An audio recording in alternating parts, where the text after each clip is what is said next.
Sus, just get her out of here, the hotel clerk snapped, as officers closed in. Evelyn never raised her voice. I won't say I don't belong here just to make this easier. The lobby stayed silent, until her worn handbag hit the marble and an old brass key marked 101 spun across the floor. The executive elevator opened. The manager saw that key, dropped his folder, and ran. What he knew was about to turn that entire lobby upside down. Ma'am, you need to leave.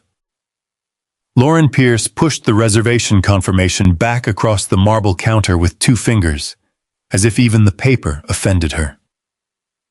Rain streamed down the 30-foot glass walls of Atlanta's Sterling Crown Hotel, turning the afternoon traffic outside into blurred ribbons of red and white.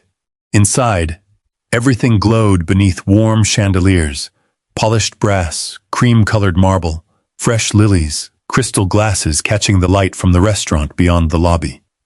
And in the middle of all that luxury stood Evelyn Carter, 70 years old, black, gray hair neatly brushed back from her face, a faded burgundy cardigan buttoned over a plain blouse, charcoal slacks, worn walking shoes still dark from the rain. She carried an old brown leather handbag whose corners had been rubbed pale by decades of use. Nothing about her looked dangerous. Nothing about her looked disruptive. But Lauren stared at her as though she were both. I'm sorry? Evelyn asked. Her voice was quiet. Lauren leaned forward behind the front desk. At 32, she was polished from her smooth blonde hair to the gold hotel pin fastened perfectly to her navy uniform. I said this lobby is for paying guests. The words traveled farther than they needed to. A man in an expensive overcoat turned from the concierge desk.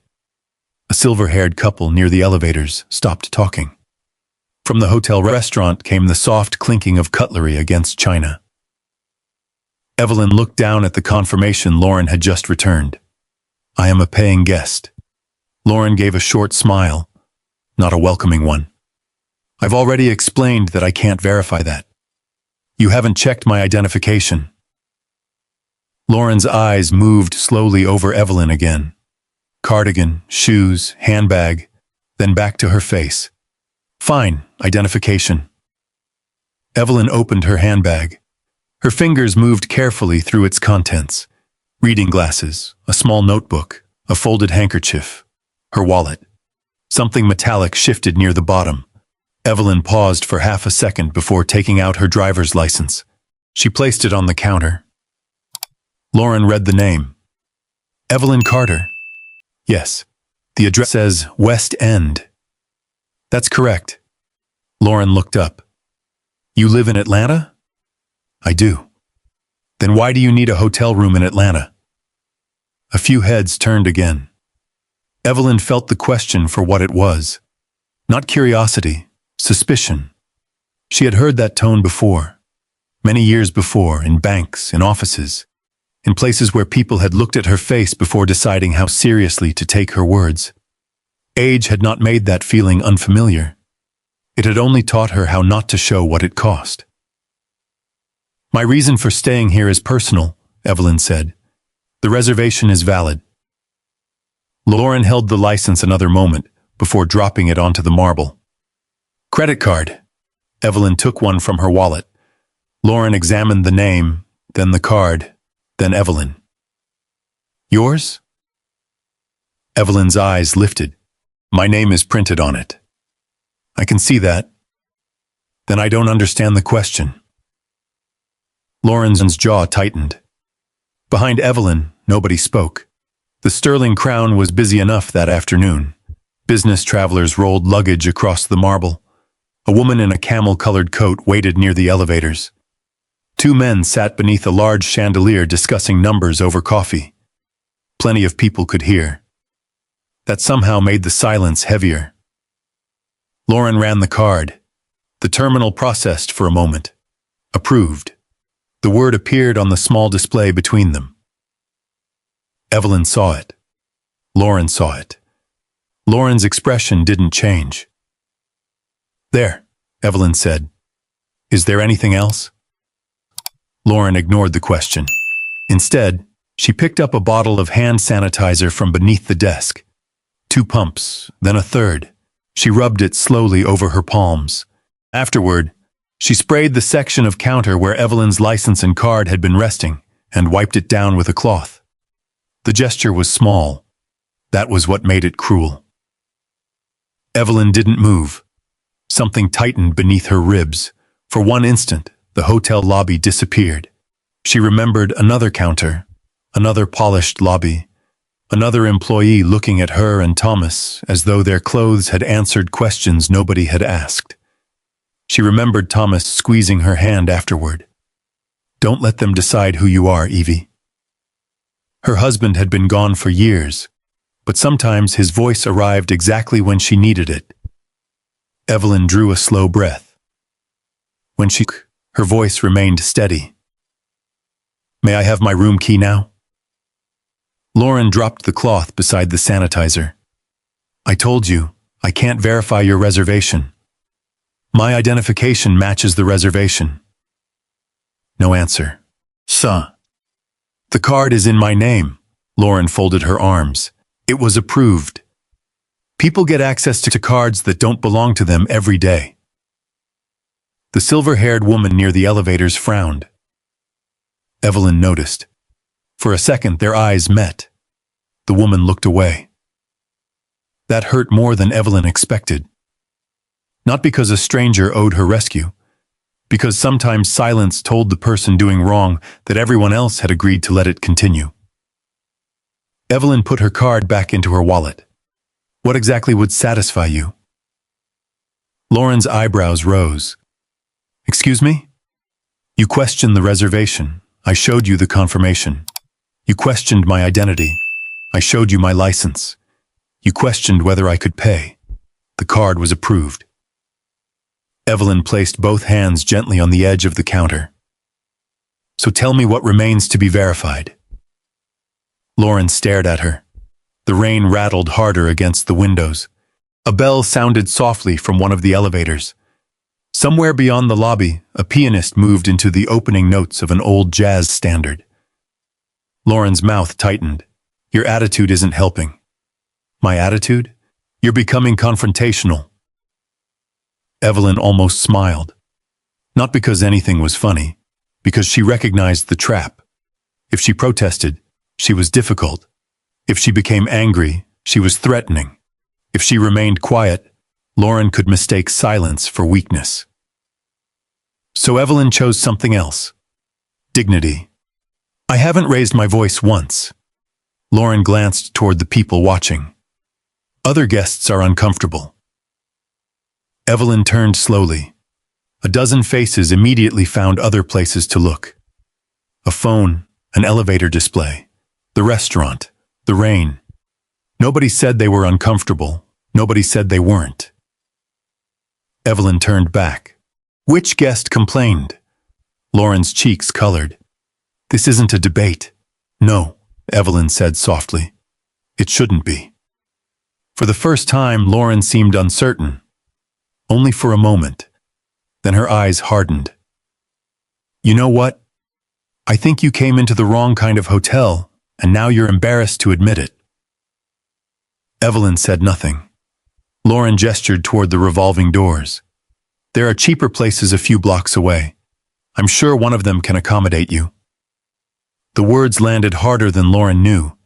Evelyn's hand moved toward her handbag. Her fingers trembled once. She hated that. She steadied them. Thomas would have noticed. Thomas always noticed. She opened the bag to put away her wallet. The worn leather mouth sagged open. A small brass object slipped from an inner pocket. It struck the counter. Clink. Then spun once before stopping beside Lauren's manicured hand. A key. Not an electronic hotel card. A real key. Heavy brass, darkened with age. A small oval tag hung from its ring. Stamped into the metal were 3 numbers. Lauren looked down, then laughed. It was a quick, dismissive sound. "What is that?" Evelyn reached for it. Lauren touched the tag first. "Room 101? Her smile widened. "We haven't used junk like this in decades." Something changed in Evelyn's face. Barely, her eyes lowered to the key. The lobby disappeared again. For a heartbeat, she could see a much smaller building. 18 rooms, narrow hallways. A front desk Thomas had repaired himself because they couldn't afford a new one. She could see his hands, hear his laugh, feel the terrifying hope of two adults who had almost nothing except each other and an idea everyone told them would fail. Evelyn picked up the key. Her thumb passed slowly over the worn numbers. Some keys matter long after the lock is gone. Lauren stared at her. The sentence clearly meant nothing to her. But several feet away, the silver-haired woman looked back. So did the man in the expensive overcoat. Even Lauren seemed to study the key for another second, as though some instinct told her there was something here she didn't understand. Then pride won. She scoffed. Whatever sentimental value it has, it doesn't change the situation. Evelyn slipped the key carefully into her palm. What situation is that? That you need to leave? My reservation is paid. I don't care. You've verified my identification. Lauren said nothing. You've processed my card. Still nothing. And I have stood here while you implied I stole it. Lauren's face sharpened. I never said that. You didn't need to. A few people shifted uncomfortably. Evelyn looked around the lobby again. This time nobody met her eyes. Not one person. Rain hammered the glass. The revolving doors turned. A suitcase wheel clicked over a seam in the marble, and Evelyn Carter stood alone in the middle of a room full of people. Lauren seemed to draw confidence from their silence. She reached for the desk phone. Evelyn watched her hand settle around the receiver. There was no fear on Evelyn's face now, only sadness, and something Lauren was too certain of herself to recognize. Patience. Lauren lifted the receiver and looked directly at Evelyn. Maybe security can explain this more clearly. Evelyn closed her fingers around the old brass key. She didn't argue. She didn't threaten. She simply waited. And somewhere beneath the chandeliers of the sterling crown, the first quiet mistake had just become something much larger. 6 hours earlier, before Lauren Pierce reached for that phone, before strangers filled the sterling crown lobby with their silence, Evelyn Carter stood at the kitchen window of a modest brick house in Atlanta's West End and watched morning rain gather on the glass. The neighborhood was waking slowly. A MARTA bus sighed to a stop at the corner. Tires whispered over wet pavement.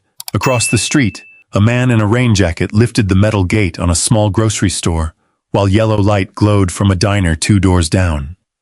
Evelyn wrapped both hands around a mug of tea. The house was quiet. It had been quiet for a long time. On the wall beside the kitchen doorway hung a photograph of Thomas Carter at 72, smiling beneath a straw hat with one hand resting on Evelyn's shoulder. He had been gone for several years now, but Evelyn still sometimes caught herself preparing 2 cups instead of 1. She looked toward the empty chair across the table. "Morning, Thomas." Saying it aloud made this room feel less empty. Her burgundy cardigan hung over the back of a chair. It was old enough that the cuffs had softened, and one button didn't quite match the others. Beside it sat the brown leather handbag Thomas had given her decades earlier. Evelyn picked it up. The leather was scratched. The stitching near one handle had been repaired twice. She owned finer bags. She simply didn't own another one that mattered as much. Inside, beneath her wallet and notebook, her fingers found the cold edge of the brass key. She held it for a moment, then returned it to the inner pocket. By 8:30, Evelyn was walking beneath a black umbrella toward a community kitchen 3 blocks away. The building had once been a neighborhood pharmacy. Now the faded brick storefront carried a hand-painted sign reading, "West End Community Table." Warm yellow light spilled through fogged windows, and the smell of coffee, onions, and fresh cornbread reached Evelyn before she opened the door. Ruth Coleman looked up from behind a stainless steel counter. At 68, Ruth wore her silver hair in short twists, and had the commanding voice of someone who could organize 40 volunteers without raising it. "You're late." Evelyn checked the clock. "By 3 minutes." "Exactly." Evelyn smiled. Ruth came around the counter and hugged her. "You eat?" "I had tea." "That isn't food." "It is if you're 70 and stubborn." "No, that's just being 70 and stubborn." Their laughter warmed the room. Evelyn took off her coat and immediately noticed Frank Ellis struggling near the pantry door. Frank was 76, broad-shouldered despite his age, with a stiff right leg that bothered him whenever the weather turned cold. He had stacked 2 cardboard boxes against his chest and was trying to lift a third. "Frank," he looked over. "No." Evelyn walked toward him. "I haven't even said anything." "I know that look. You're going to hurt yourself. I've been carrying boxes longer than you've been bossing people around. And apparently you've learned nothing." She took the top box from his arms. Frank frowned. "Evelyn, I can handle it." "I know you can." She shifted the box against her hip. "You don't have to." That stopped him. His expression softened. Together they carried the supplies into the pantry. Nobody applauded. Nobody took a picture. Evelyn didn't want either. That was how she had always understood kindness. If somebody needed a hand, you gave one. You didn't send an invoice afterward. When she returned to the main room, Ruth was staring at a yellow envelope. "What is it?" "Nothing." "Ruth." Ruth sighed and handed it over. "Final utility notice." Evelyn read the amount. "Why didn't you tell me?" "Because you already helped with the refrigerator." "That was 8 months ago. And this kitchen isn't your responsibility." Evelyn looked around. Steam rose from a stockpot. Volunteers packed lunches into paper bags.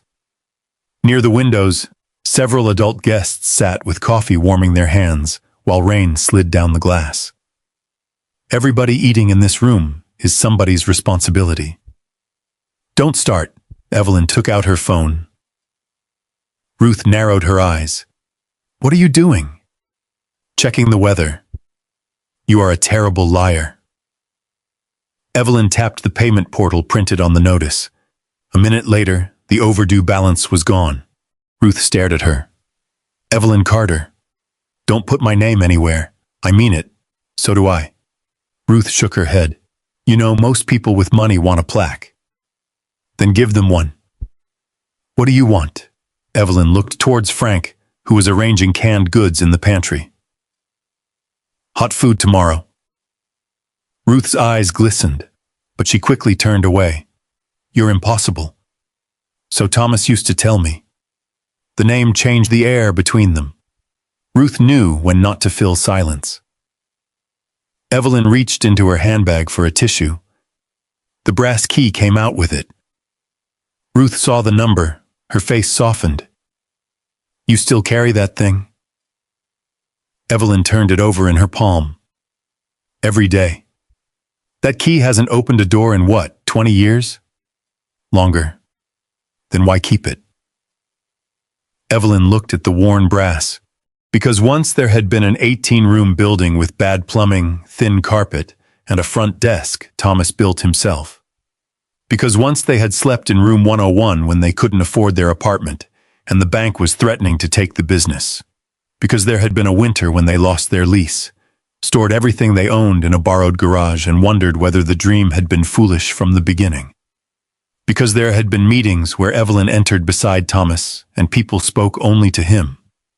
There had been lenders who assumed she was his secretary, guests who asked for the real owner, people who saw a black woman and decided her place in the room before she opened her mouth. Thomas had carried the key through all of it. But Evelyn didn't tell Ruth all that. Not yet. She closed her fingers around the brass. "Thomas and I lost almost everything once. I like remembering what couldn't be taken." Ruth studied her. "And what couldn't they take?" Evelyn smiled faintly. "Us." Her phone rang. "Monica Reed." Evelyn answered. "Good morning." "Mrs. Carter, tell me you're still at home." "I'm not." A tired sigh came through the speaker.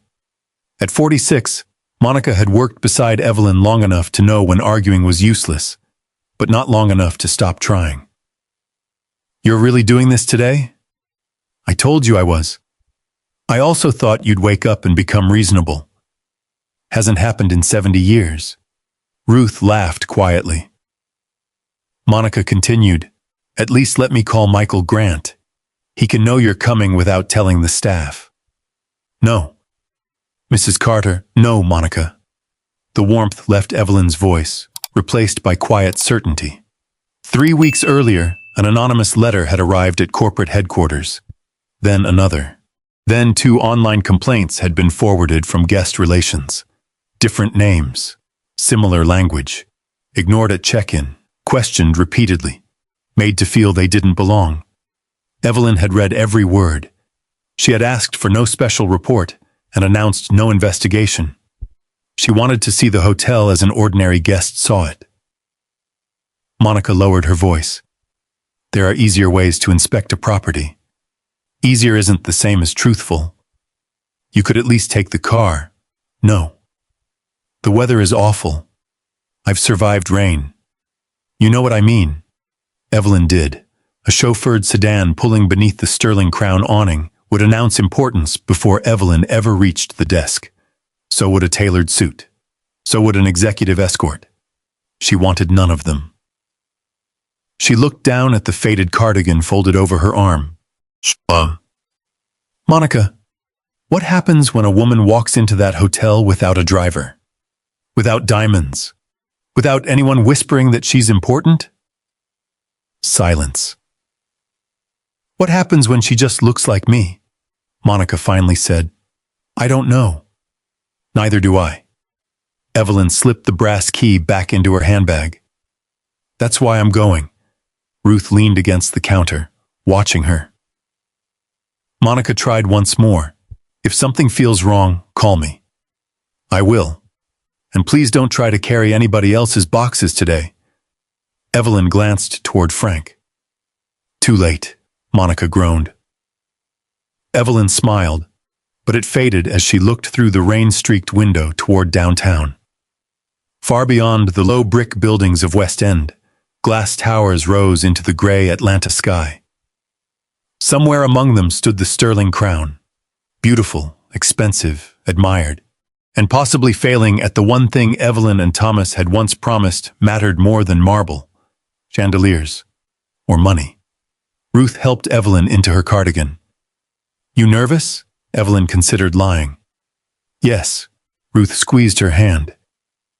"You don't have to prove anything to anybody." "I know." "Then why do I have the feeling that's exactly where you're headed?" Evelyn picked up Thomas's old handbag. "I'm not going to find out what they think of me." She opened the door. Cold rain whispered against the sidewalk. "I'm going to find out who they are when they think I don't matter." 20 minutes later, Evelyn stood beneath a bus shelter while traffic hissed past on the wet street. Her phone buzzed once more. "Monica, last chance. I can warn Michael." Evelyn read the message, then typed her answer. "If they know I'm coming, I'll never learn how they treat someone they think doesn't matter." She pressed send. A city bus rounded the corner. Evelyn closed her umbrella, stepped toward the curb, and tightened her hand around the worn leather handbag. Inside it, unseen, the old brass key marked 101 tapped softly against her wallet. The bus pulled up with a hydraulic sigh. Evelyn climbed aboard, paid her fare, and took a seat beside the window. The heater blew warm air against her damp shoes while Atlanta passed in gray pieces beyond the glass. Brick storefronts, apartment buildings, old churches wedged between new construction, workers waiting beneath umbrellas at bus stops. As the bus moved toward downtown, the neighborhood changed. Small businesses gave way to glass towers. Parking lots became expensive garages.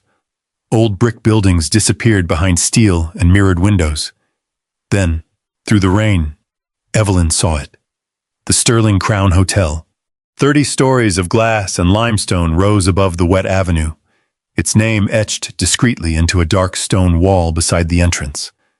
Black sedans waited beneath a wide, brass-trimmed canopy. Uniformed attendants moved quickly between arriving cars.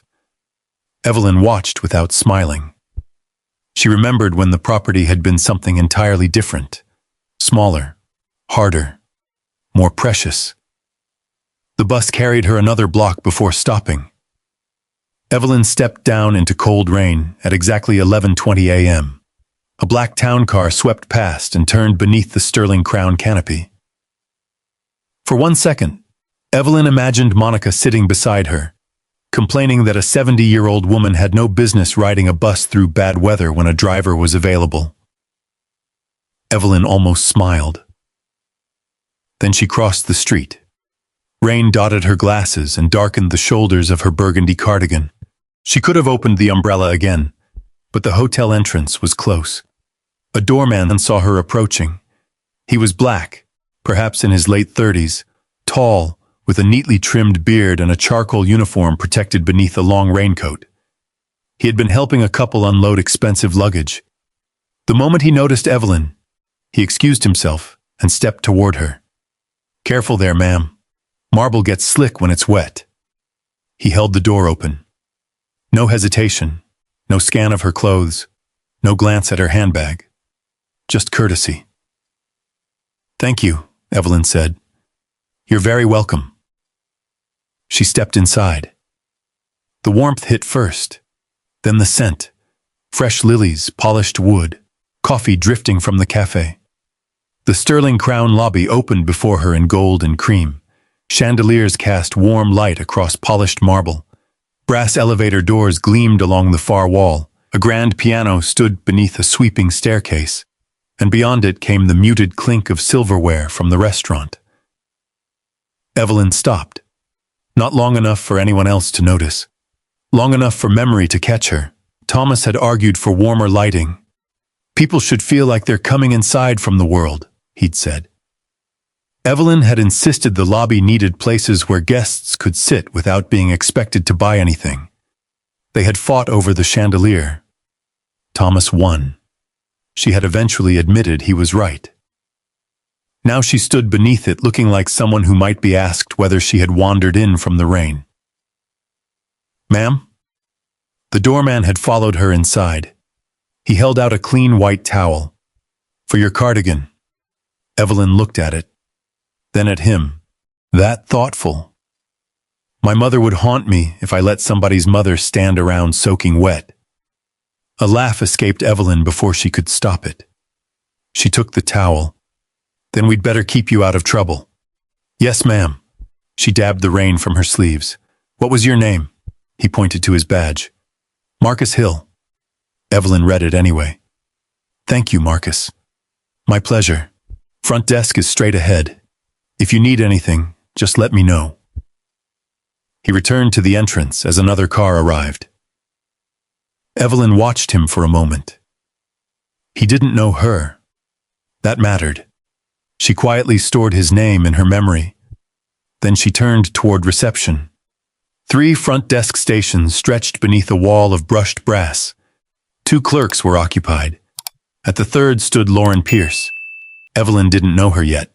She saw only a blonde woman in a tailored navy uniform, laughing with a man around 50 who wore a cashmere overcoat and carried a leather briefcase.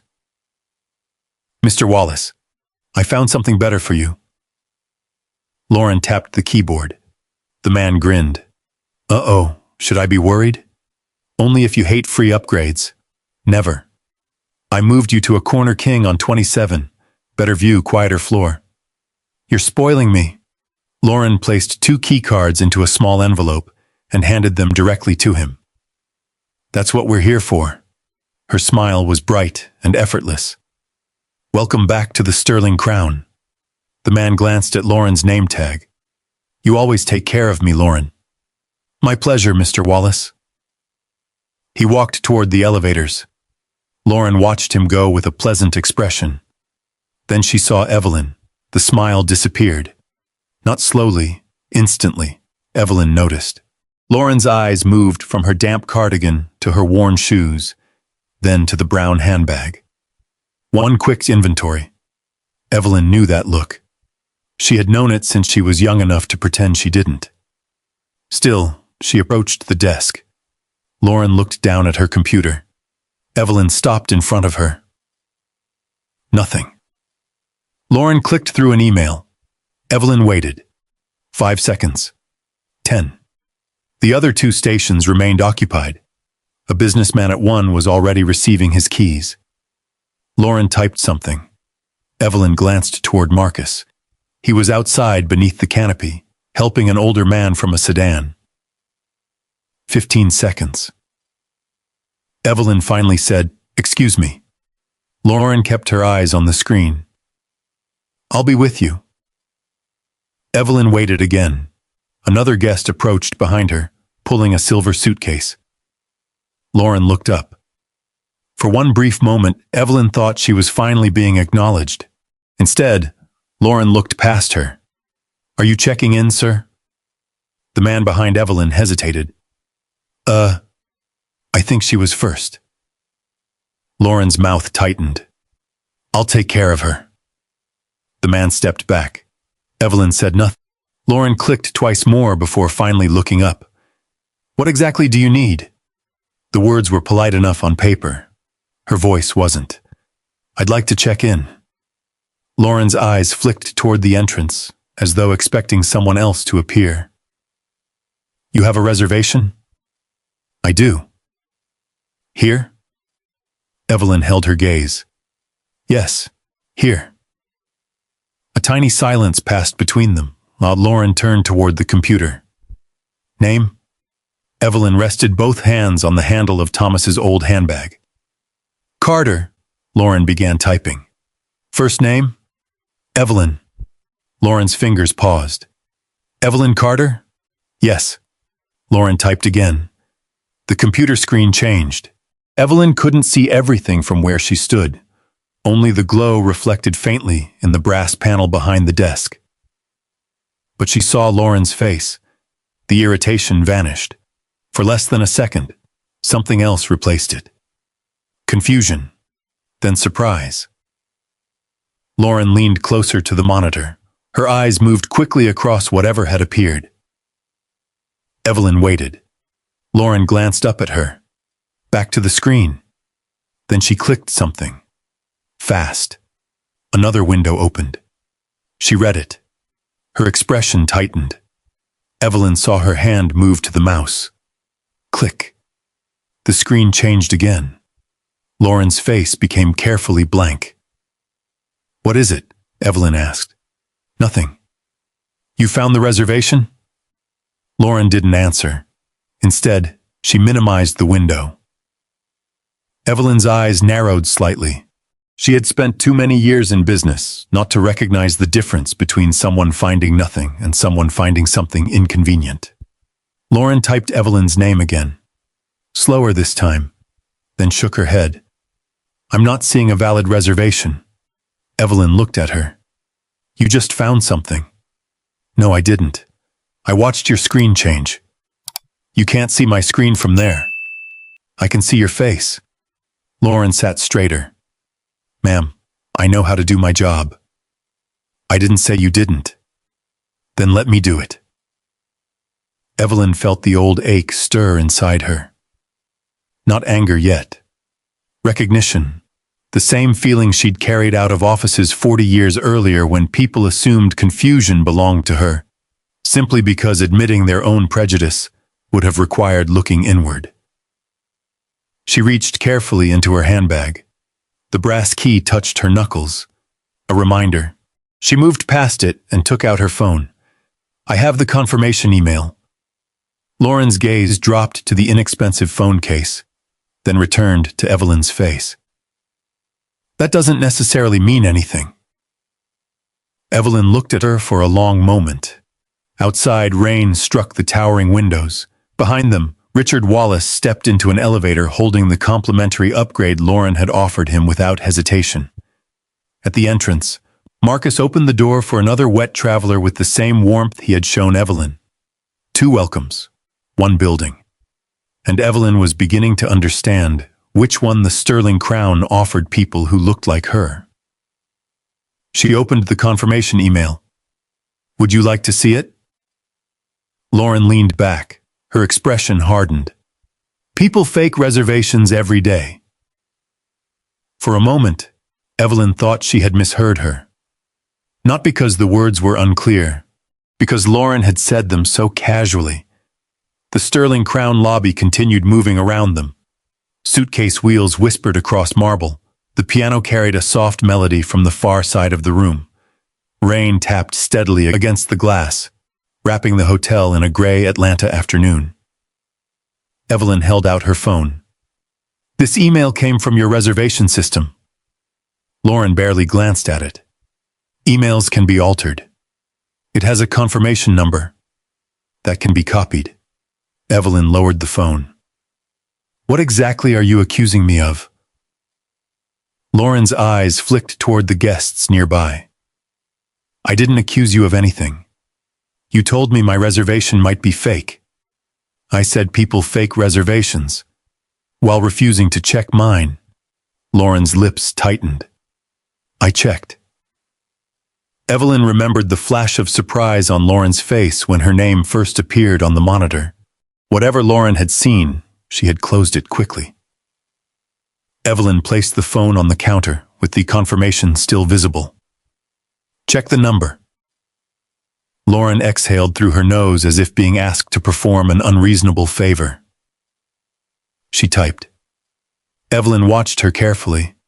This time Lauren's expression revealed less, but her fingers stopped twice. The reservation was there. Evelyn knew it. Lauren knew she knew it. Still, Lauren looked up. I need identification.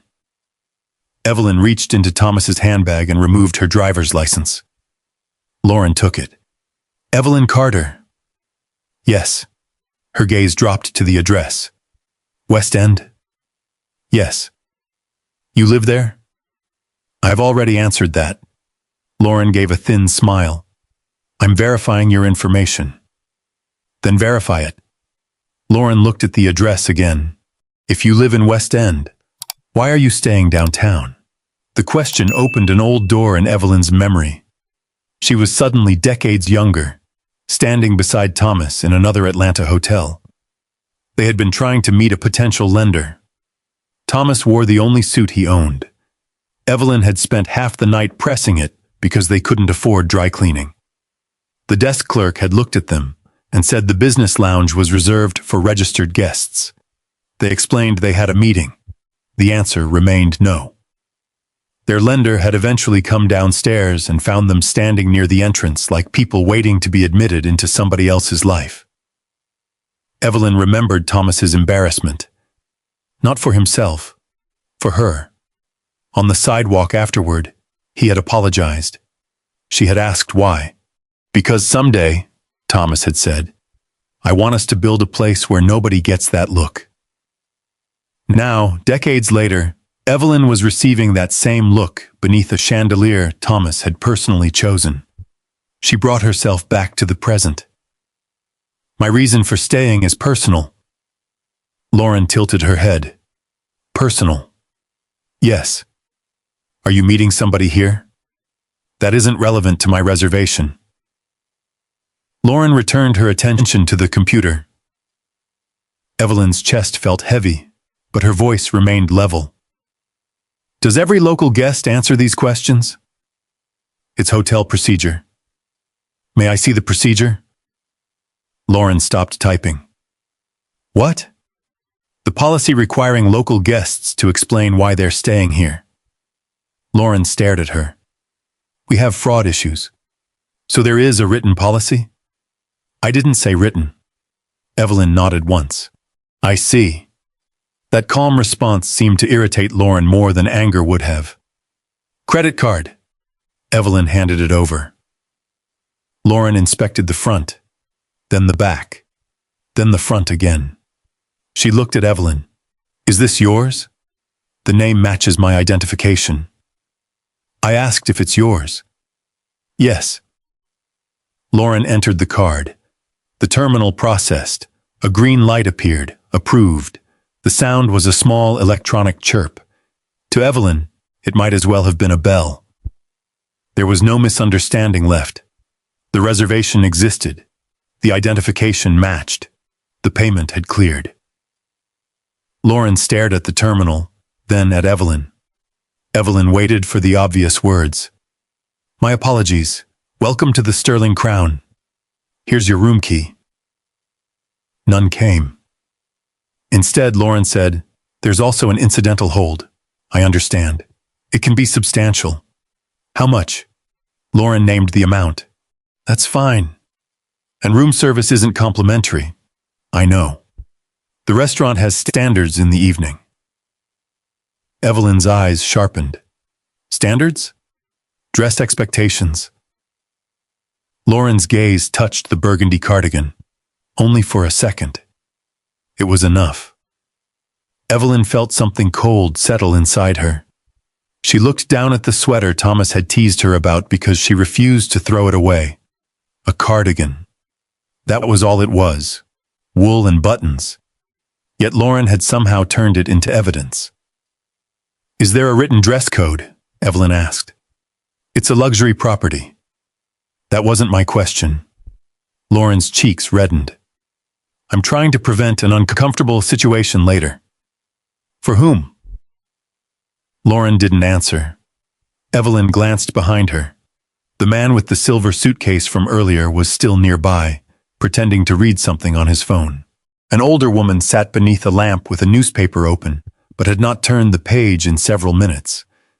People were listening. Still, nobody spoke. Evelyn turned back. May I have my room key? Lauren tapped the keyboard. No. One word. Flat. Evelyn waited. Why? I need additional verification. Of what? Lauren's fingers moved across the keys. Your reservation. You found it. I found information. My payment? Processed. My identification? Matches. Yes. Then what is left? Lauren's jaw tightened. I don't appreciate being interrogated. Evelyn almost laughed at the inversion. Instead, she said quietly, Neither do I. The words landed between them. Lauren looked away first.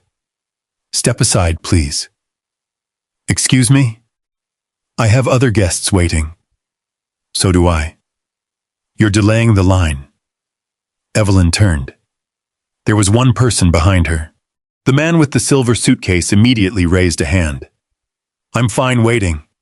Lauren's expression changed. The man looked uncomfortable, but didn't back down. She was here before me. A small kindness. Not enough to stop what was happening. Enough for Evelyn to notice. Lauren forced a smile at him. Thank you, sir. I'll be with you shortly. Then she looked at Evelyn again. The smile disappeared. I need you to wait while I verify the reservation. How long? I can't say. With whom are you verifying it? Management. Which manager? Lauren's eyes narrowed. Ma'am. Which manager? I don't need to explain our internal process to you. Evelyn held her gaze. Then something shifted inside her. She could end this. One phone call to Monica, one call upstairs, one name spoken to the right person. That would be enough. Doors would open, apologies would appear, voices would soften. Someone would probably offer her a sweet and champagne. But that wasn't why Evelyn had come. If she revealed herself now, she would learn nothing except how quickly people changed when power entered the room. She picked up her phone and license. All right. Lauren seemed surprised. All right, I'll wait. Over there. Lauren pointed toward a seating area near the grand piano. Not please, not I'm sorry, over there. Evelyn gathered her belongings. As she turned, Lauren added, We'll call you when we know whether you're verified. Verified. The word followed Evelyn across the lobby. She walked slowly, partly because of her knees and partly because she refused to let anyone see her hurry away. Beneath the chandelier, she passed a brass column. Her fingertips almost touched it. Thomas had chosen that finish too. She could hear him arguing with the architect. Not shiny, warm. A hotel shouldn't feel like a bank. Evelyn reached a leather chair near the piano and sat. Only then did she allow herself to exhale. Her hands were trembling. She folded them in her lap until they stopped. Across the lobby, Lauren greeted the man with the silver suitcase. Her voice transformed. "Good afternoon, sir. Thank you so much for your patience. Welcome to the Sterling Crown." Evelyn stared. The man glanced toward her. For the first time, shame appeared on someone else's face. Evelyn looked away. Her fingers slipped into her handbag. They found the brass key. She held it inside the bag where nobody could see. Thomas had carried that key when they were broke. When banks rejected them. When landlords doubted them. When strangers decided what they could afford before asking. They had built something anyway. Evelyn closed her eyes for 1 second. "Don't let them decide who you are, Evie." She opened them. Across the lobby, Lauren laughed at something the new guest said. Then another traveler approached her desk. A black man in his 40s, tired from the rain, carrying a garment bag over one shoulder and pulling a suitcase behind him. Lauren looked up. The smile vanished again. Evelyn watched closely. The man gave his name. Lauren asked for identification before greeting him. Then she examined his address.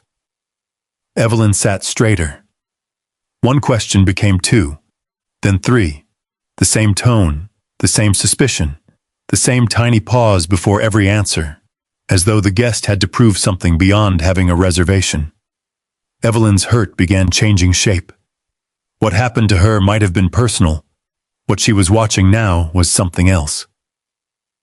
She released the brass key and slowly reached for her phone. Because for the first time that morning, Evelyn Carter understood that she might not have come to the Sterling Crown to discover how one employee treated her. She might have come to discover how many people had been treated this way before she ever walked through the door. The black man at Lauren's desk looked exhausted.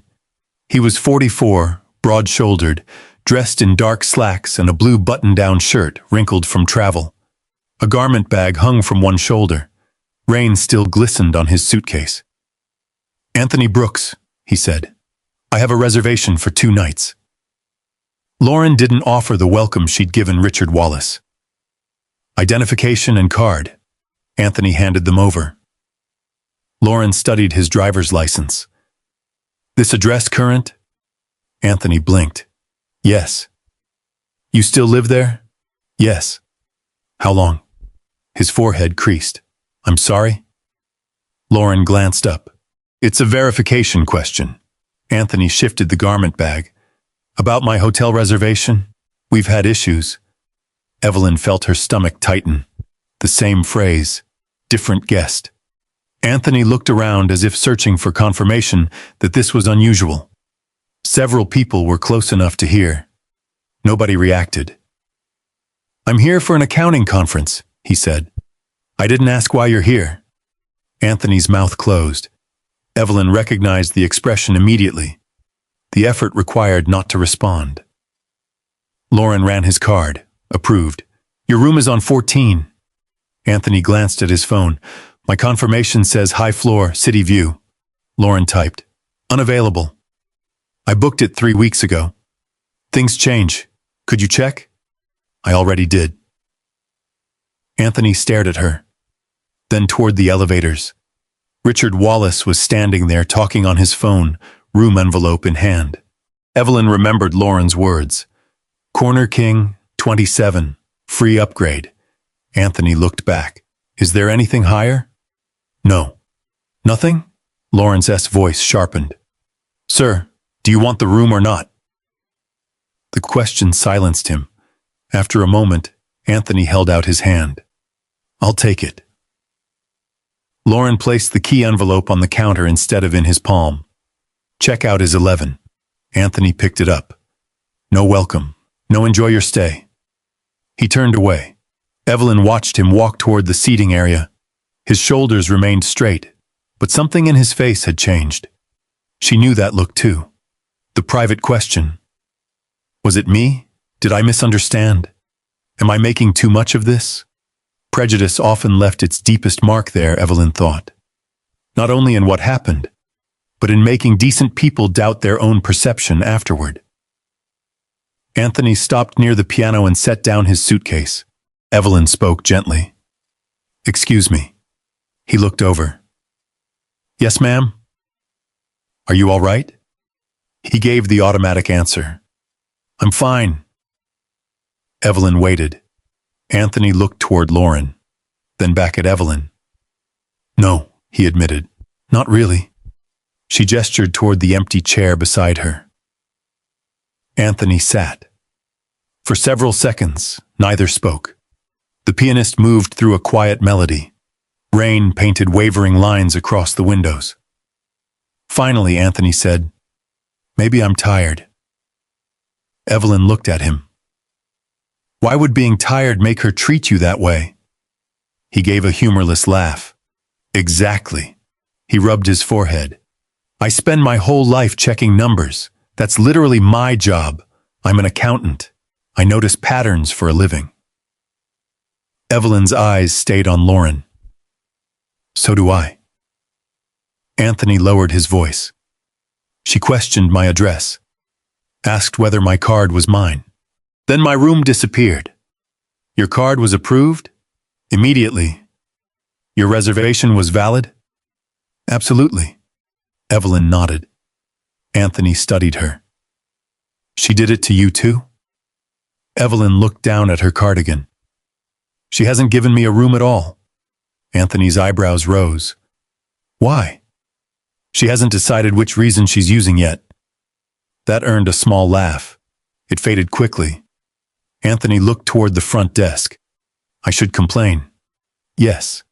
"Then I think about spending the whole afternoon explaining why it bothered me to somebody who'll tell me it was a misunderstanding."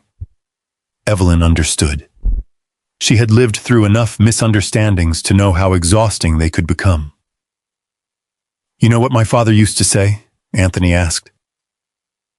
Evelyn shook her head. "He'd say, 'Don't let anybody make you beg for respect that should have been free.' A wise man." He was. Anthony looked down at his key envelope. "I hate that I'm 44 years old, and this can still make me feel 18. Evelyn's heart tightened. Not because she saw weakness in him, because she knew exactly how old wounds could make time collapse. She reached over and rested her hand briefly on the arm of his chair. "Don't let somebody else's smallness make you question your worth." Anthony looked at her. For the first time since leaving Lauren's desk, his face softened. "Thank you." "You're welcome." "You waiting for somebody?" "My room." He glanced toward Lauren. "Still?" "Still." Anthony shook his head. "If you want me to stay until they sort it out?" The offer touched her. He had just been humiliated himself, yet his first instinct was to make sure she wasn't alone. "I'll be all right." "You sure?" "Yes." He stood. "Anthony Brooks." "Evelyn Carter." They shook hands. "If you need a witness, Ms. Carter, I'm on 14. Evelyn smiled faintly. "I'll remember that." Anthony headed towards the elevators. Evelyn watched until the doors closed behind him. Then another familiar voice floated across the lobby. "Well, Lauren, you've rescued me again." Richard Wallace had returned to the desk. He had apparently forgotten something. Lauren practically glowed. "Mr. Wallace, I was just about to call your room." She held up a leather document case. "You left this." Richard laughed. "I'd lose my head if it weren't attached." "Good thing we're here." He leaned toward the desk. 27 has a great view, by the way." "I told you." "And you weren't kidding about the upgrade." "My pleasure." Evelyn felt the final piece settle into place. Anthony had asked for the room he reserved. Denied. Richard hadn't asked for anything. Rewarded. The difference was no longer subtle enough to excuse. Evelyn took out her phone. Her thumb hovered over Monica's name. She could call. Instead, she typed, "Pull 30 days of complaints. Front desk specifically. Don't contact anyone here." She pressed send. Then she waited. Lauren served another guest, a white woman in her 50s wearing jeans and a rain jacket. "Welcome to the Sterling Crown." No suspicious questions. No lecture about deposits. No examination of her address. 4 minutes later, Monica replied, "Working on it. Give me 10 minutes." Evelyn slipped the phone into her lap. Her eyes moved across the lobby. The beauty of the place suddenly felt different. The marble looked colder. The chandelier seemed brighter than necessary. Thomas had believed hospitality meant giving people shelter from more than weather. A hotel, he used to say, was one of the few places where strangers willingly placed themselves in your care. They gave you their names, their cards, their luggage, their sleep. You owed them something in return. Not luxury, safety, respect, welcome. Evelyn looked toward Lauren. How long had this been happening beneath Thomas's chandelier? Her phone buzzed. "Monica." Evelyn opened the message. "There are more than I expected." Her chest tightened. "How many?" The typing dots appeared, then disappeared, then returned. Still sorting. Several mentioned check-in treatment. Some were closed locally. Closed locally. Evelyn stared at those two words. "By whom?" she whispered. She typed, "Do not call Michael. Do not call the hotel. Preserve everything." Monica responded immediately. Understood. Evelyn put the phone away. For the first time that day, anger moved through her cleanly. Not hot, cold, focused. She could leave, return to headquarters, summon management, demand files. By afternoon, everybody in the Sterling Crown would know exactly who Evelyn Carter was. And then, Lauren would smile. Managers would apologize. Someone would blame training. Someone else would call it an isolated incident. The hotel would put on its best face because the owner was watching. No. Evelyn had not come to see the best face. She had come to see the truth. Across the lobby, Lauren looked toward her. Their eyes met. Lauren seemed surprised Evelyn was still there, then annoyed. Evelyn slowly stood. Her knees protested after sitting too long. She steadied herself with one hand against the leather chair. Her old handbag hung from her other arm. Inside it, the brass key touched the side of her wallet. Thomas's key. Their beginning, their promise. Evelyn looked toward the front desk and started walking. Not quickly, not angrily. Lauren watched her approach. "What now?" she asked when Evelyn reached the counter. Evelyn placed her confirmation in front of her once more. "I'd like the exact policy preventing me from checking into the room I've paid for." Lauren's expression changed. For the first time, there was something beneath the contempt. Concern. Because Evelyn Carter was no longer simply enduring what was happening. She was documenting it. And Lauren had no idea why. For several seconds, the two women simply looked at each other across the polished marble counter. Behind Lauren, computer screens glowed beneath soft brass lamps. Somewhere near the restaurant, a server laughed quietly. Rain continued tapping against the towering windows, but the lobby itself seemed to have grown still around Evelyn. Lauren broke eye contact first. "I've already explained the situation." "No," Evelyn said. "You've given me several different explanations." Lauren's jaw tightened. "You questioned my reservation. It exists. You questioned my identification. It matches. You questioned my payment. It was approved." Evelyn placed one finger lightly on the printed confirmation. "Now I'm asking for the exact hotel policy preventing you from giving me the room I paid for." Lauren stared at the paper. "It's a management decision." "Whose?" "Management. That is a department, not a person." A man passing with a suitcase slowed slightly. Lauren noticed. "Ma'am, lower your voice." Evelyn almost looked surprised. My voice hasn't changed. Lauren glanced around. That was when Evelyn understood something important. Lauren wasn't embarrassed by what she had done. She was embarrassed that someone might examine it. Evelyn kept her tone measured. Which manager placed the hold? Lauren turned to the computer. I don't have to disclose internal information. Then call that manager. They're unavailable. Who is unavailable? Management. Evelyn waited. Lauren's fingers rested motionless on the keyboard. Is there actually a hold on my reservation? Lauren looked up sharply. I just told you there was. Show me. I can't show guests our internal system. Then print the notice. There isn't a notice. Call the manager who placed it. I said they're unavailable. Then give me the written policy authorizing you to hold a fully paid reservation without explanation. Lauren's face flushed. You're being difficult. No, Evelyn said softly. I'm being specific. That sentence carried across the counter. An older couple near the elevators turned toward them. The woman with the unread newspaper lowered it. The man with the silver suitcase, now waiting for a colleague near the concierge desk, looked openly uncomfortable. Still, nobody stepped forward. Lauren folded her arms. You know, people come into hotels like this all the time pretending they belong somewhere they don't. There it was. No computer screen, no policy, no reservation problem. Just the truth, finally stripped of professional language. Evelyn felt it land. For a moment, she heard nothing but rain. Her first instinct was not anger. It was sorrow. She thought about Anthony standing beside the piano, wondering whether he had imagined the insult. She thought about the complaints Monica had found. She thought about Thomas. How many years had they spent building rooms where travelers could rest without being measured at the door? And now an employee standing beneath their name was deciding who looked worthy enough to enter. Evelyn's fingers tightened around the handle of her handbag.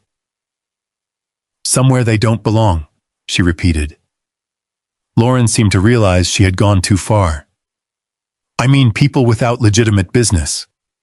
My legitimate business is checking into my room. You're twisting my words.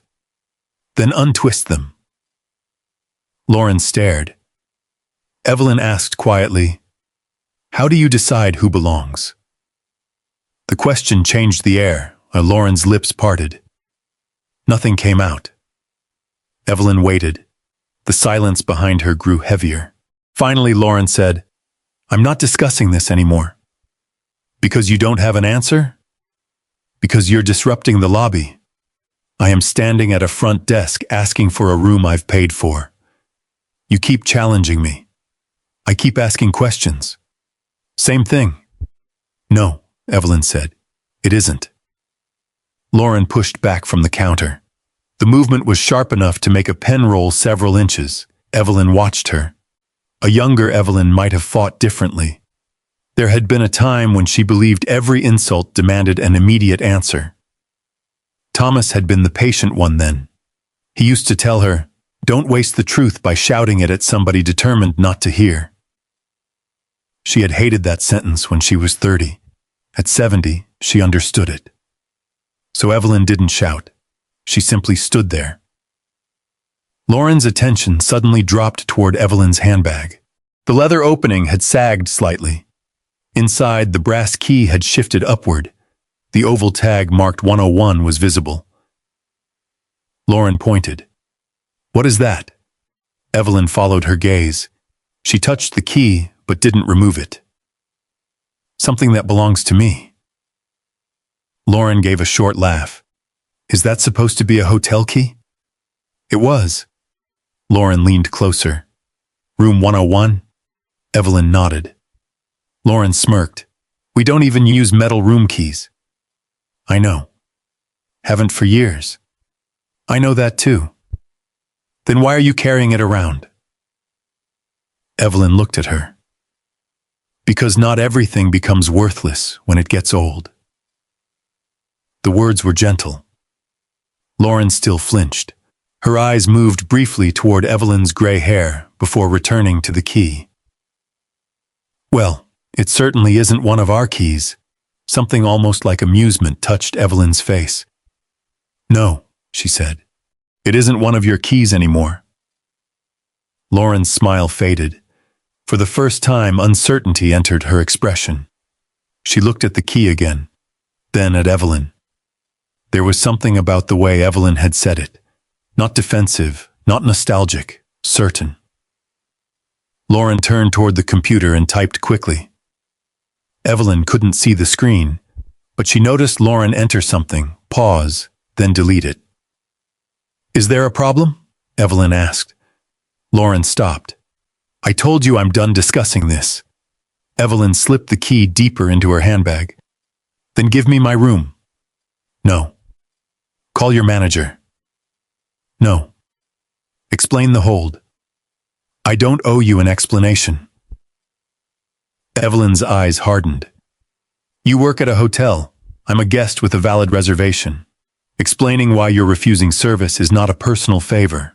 Lauren's face went red. Several guests were openly watching now. A phone appeared in one man's hand. He wasn't recording yet, but he was ready. Lauren noticed that too. Her voice became louder. I've asked you repeatedly to cooperate. Evelyn frowned.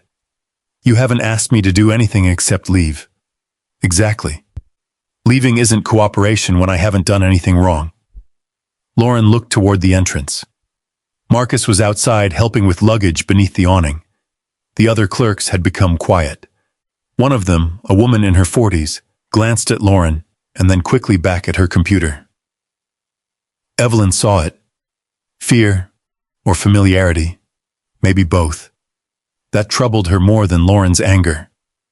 How many times had the staff watched this happen? How many had learned that silence was easier? Lauren picked up the desk phone.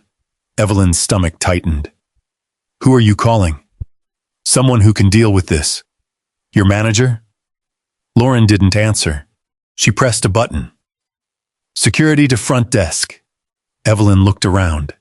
The silver-haired woman near the elevators met her eyes for half a second, then lowered them. The businessman by the concierge desk shifted his weight. A couple whispered to each other.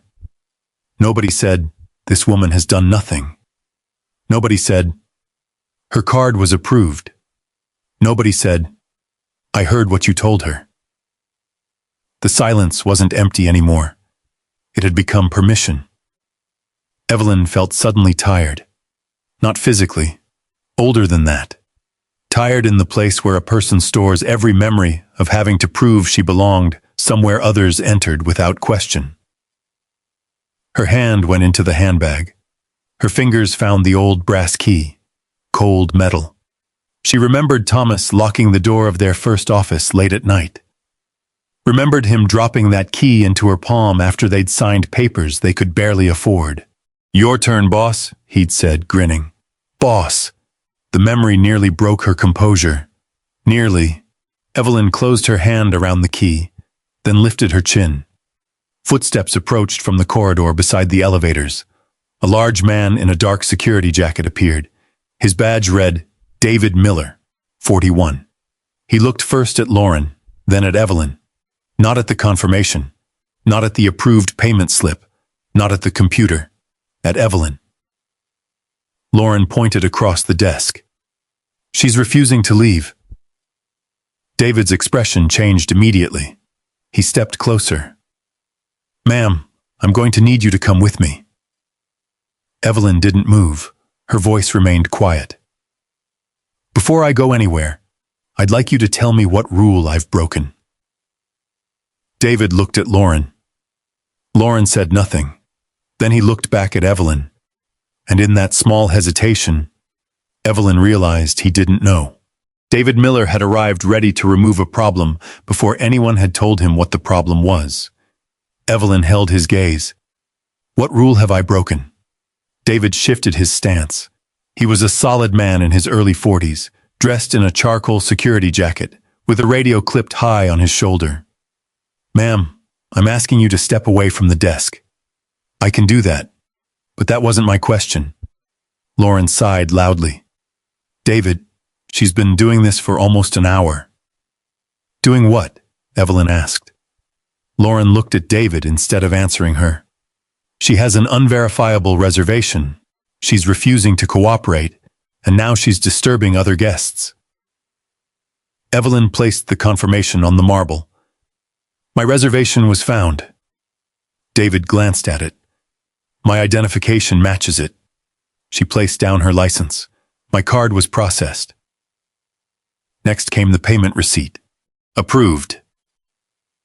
David's eyes moved across the documents. For the first time, uncertainty crossed his face. Lauren saw it. That's not the whole story. Then tell him the whole story, Evelyn said. Lauren folded her arms. She became aggressive when I tried to explain hotel policy. David looked at Evelyn. She stood with one hand resting on an old handbag and the other beside her documents. No shouting, no threats, no aggressive movement. Were you asked to leave? He said. Yes. And you refused. I asked why. Ma'am, if hotel staff ask you to leave, I am a registered guest. David paused. Has she been checked in? He asked Lauren. No. Why not? Lauren's mouth tightened. Management hold. Which manager? Silence. Evelyn watched David carefully. He now had the same question she had asked. Lauren looked irritated. It's complicated. No, Evelyn said. It really isn't. David raised one hand. Ma'am, please let me handle this. Evelyn nodded. Please do. He looked again at the reservation, then at Lauren. Who placed the hold? Lauren's eyes hardened.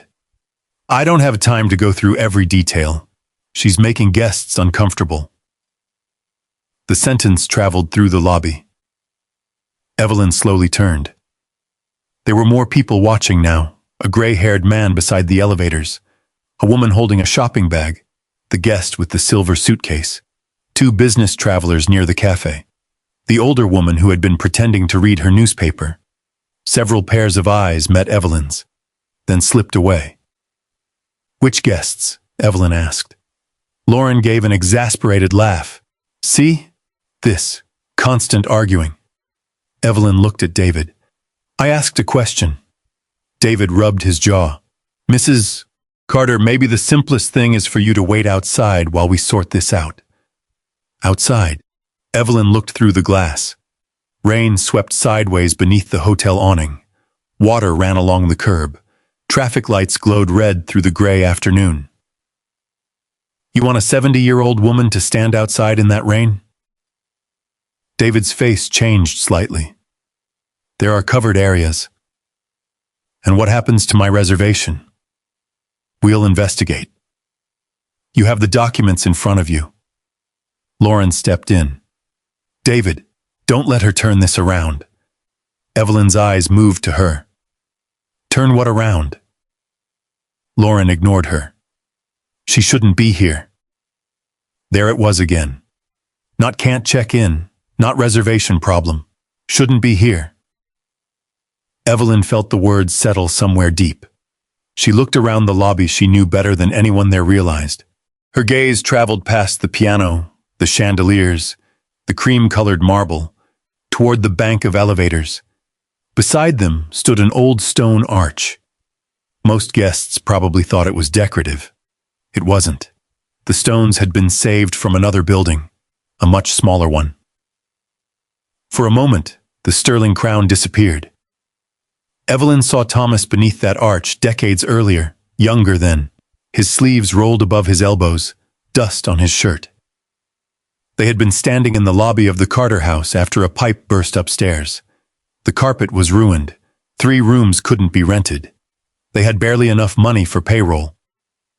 Thomas leaned against the arch and laughed. Evelyn had been furious. What is funny? We wanted to own a hotel. This isn't funny, Thomas. I know. Then why are you laughing? Because if we don't, we'll cry. She had tried not to smile. Failed. Then Thomas grew serious. Evie, if we survive this, promise me something. What? If we ever build a place people call fancy, we don't let fancy make us forget why people come through the door. She remembered touching the stone beside his shoulder. And why is that? To be welcomed. The memory vanished. The same stones remained. Thomas didn't. Evelyn swallowed. David was speaking. Mrs. Carter? She looked at him. I said, will you please wait outside? Evelyn's voice came quieter than before. No. Lauren threw up her hands. There, that's refusal. No, Evelyn said. That's me refusing to accept a punishment when nobody can identify what I've done wrong. You're trespassing. Evelyn turned toward Lauren. I have a paid reservation. You haven't been checked in, because you're refusing to check me in. Exactly. The logic was so circular that someone near the cafe gave a startled laugh, then immediately went quiet. David glanced toward the sound. Evelyn saw another phone come out. Still nobody intervened. Lauren's confidence grew. You're causing a scene. Evelyn looked around. I didn't call security. Lauren's face flushed. I didn't raise my voice. Evelyn gestured toward David. I didn't accuse anyone of trespassing. She looked back at Lauren. You did. David stepped between them slightly. All right. Enough. Evelyn nodded. I agree. He lowered his voice. Mrs. Carter, work with me here. I have been trying to work with everyone since I walked in. Then step outside for a few minutes. No. David exhaled. Lauren's expression became almost triumphant. Evelyn saw it and understood. Lauren wasn't trying to solve a reservation problem anymore. She wanted Evelyn to submit. That realization hurt more than the insults. The older woman with the newspaper finally stood. For one hopeful second, Evelyn thought she might speak. Instead, she folded the paper under her arm and walked toward the elevators. Her eyes met Evelyn's as she passed. There was sympathy in them, maybe shame, but no words. Evelyn watched her go. Sympathy without courage, she thought, could look a lot like silence from the other side. The elevator doors opened. The woman disappeared inside. Lauren picked up the desk phone. David frowned. What are you doing? Ending this. Lauren, hold on. She dialed. Evelyn heard the first 3 tones. The lobby seemed to contract around that sound. David stepped closer. You don't need to do that yet. Yes, I do. Lauren turned partly away. She's refusing security instructions. Evelyn felt cold despite the warm lobby. David lowered his voice. We can wait for Michael. At the name, Lauren glanced at him. Michael's upstairs. Then call him. He doesn't need to deal with this. He's the general manager, and I'm handling it. David stared at her. Something in his expression suggested he was finally beginning to understand how far the situation had moved beyond his control. But he had helped it get there. The dispatcher answered. Lauren straightened. Yes, hello. I'm calling from the Sterling Crown Hotel downtown. Several people raised their phones now. Evelyn stood completely still. We have a trespasser refusing to leave. Evelyn closed her eyes for half a second. Trespasser, in Thomas's hotel, under Thomas's chandelier. Beside the stones from the first place, they had nearly lost everything to build. When she opened her eyes, she saw herself reflected faintly in the brass behind Lauren. Gray hair, old cardigan, worn shoes, a 70-year-old black woman who looked to Lauren like nobody important. Lauren continued speaking. Yes, she's becoming increasingly difficult. Evelyn's hand tightened around her handbag. The brass key pressed against the leather from inside. David looked at Evelyn now, not with suspicion, with concern. Too late, perhaps. Lauren gave the dispatcher the address and hung up. There. Her voice carried a note of satisfaction. The police can sort it out. Evelyn studied her. You told them I was trespassing. You are. You know I have a valid reservation. Lauren looked away. You know my card was approved. No answer. You know I haven't threatened you. Lauren's mouth tightened. Evelyn stepped no closer. She didn't need to. You've made a serious choice, Ms. Pierce. Lauren gave a brittle smile. Is that a threat? No. Evelyn's eyes were tired now. It's an observation. Outside, blue light suddenly flickered against the rain. Then red. The reflections swept across the hotel's glass walls and rolled over the marble floor. Conversation stopped. Heads turned toward the entrance. Marcus looked through the revolving doors from beneath the awning, confusion crossing his face. A police cruiser pulled to the curb, then another. For the first time since Evelyn had approached the front desk, Lauren's confidence flickered, only slightly. But Evelyn saw it. So did David. The revolving door began to turn. 2 uniformed officers entered from the rain, and the lobby that had been silent when Evelyn needed a voice suddenly became silent for an entirely different reason. Water shone on their shoulders beneath the chandelier. The first officer, Brian Hayes, 39, removed his rain cap as he crossed the marble. His partner, Eric Dawson, 45, followed several steps behind, scanning the lobby before looking toward the front desk. Lauren raised her hand immediately. Officers, over here. Evelyn noticed that.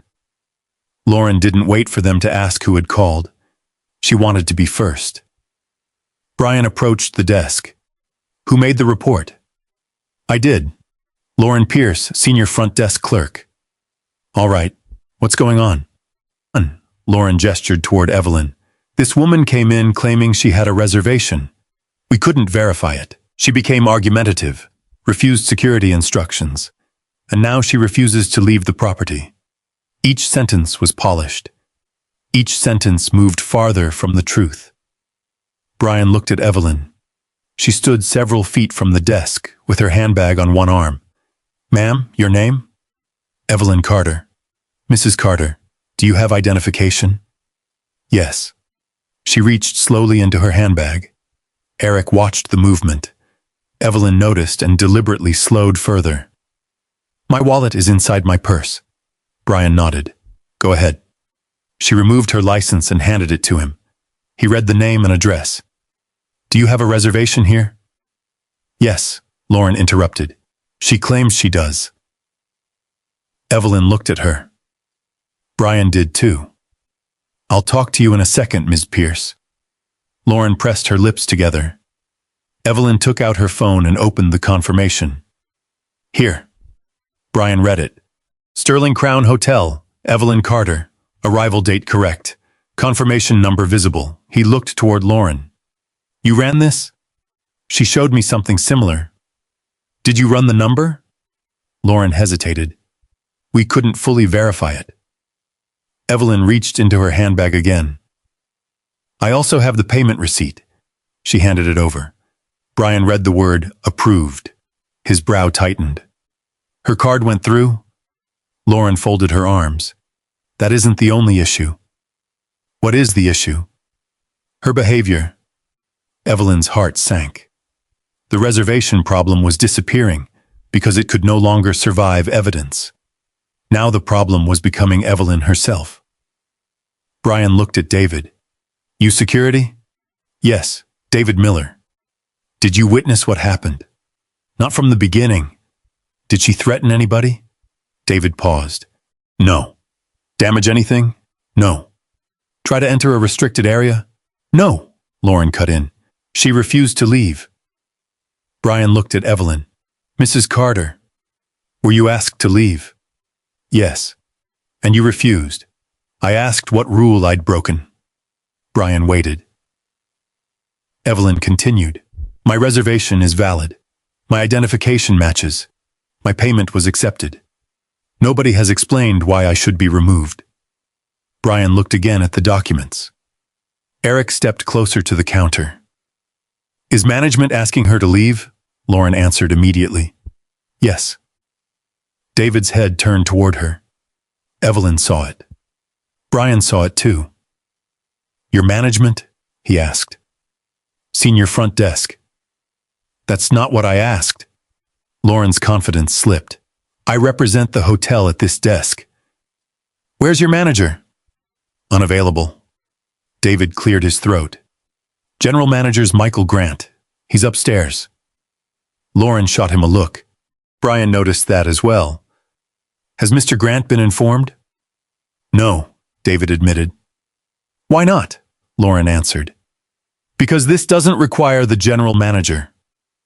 Brian rubbed his thumb across the edge of Evelyn's confirmation. The scene no longer fit the call he had received. Evelyn could see him realizing it. That gave her a small measure of hope. Then Lauren said, You weren't here before. She kept challenging me, questioning policy, refusing instructions. Other guests are uncomfortable. A voice came from near the elevators. That's not what happened. Everyone turned. Anthony Brooks stood beside his suitcase. He had apparently come back downstairs. His phone was in his hand. Lauren stared. Anthony walked several steps closer. She didn't threaten anyone. Lauren's face hardened. This doesn't concern you, sir. It concerned me when you treated me the same way. A murmur moved through the lobby. Anthony looked at Brian. My name is Anthony Brooks. I'm a registered guest. I've been here long enough to see part of this. Lauren pointed toward him. He wasn't here for the entire interaction. No, Anthony said. But I was here when you questioned my address and denied the room preference I booked. Then I watched you treat another guest completely differently. Lauren's cheeks flushed. Brian raised a hand, one at a time. Anthony stopped speaking, but he didn't leave. He lifted his phone. The camera was recording now. Evelyn looked at him. He gave the smallest nod. You have a witness. The gesture almost broke something open inside her. Then another voice came from behind him. I saw more than he did. Dorothy Wells stepped forward from a chair near the restaurant entrance. She was 71, with silver hair beneath a dark rain hat and a folded coat over one arm. Lauren stared at her. Dorothy addressed Brian. I've been sitting over there since before this started. What did you see, ma'am? I saw that woman show identification. I saw her card process. I heard her ask repeatedly why she wasn't being checked in. Dorothy pointed toward Evelyn. She has been calmer than most people in this lobby would be. Lauren shook her head. She doesn't know everything. Dorothy's voice sharpened. I know you told her she didn't belong. The lobby went still. Lauren looked around. More phones were visible now. Brian turned to Evelyn.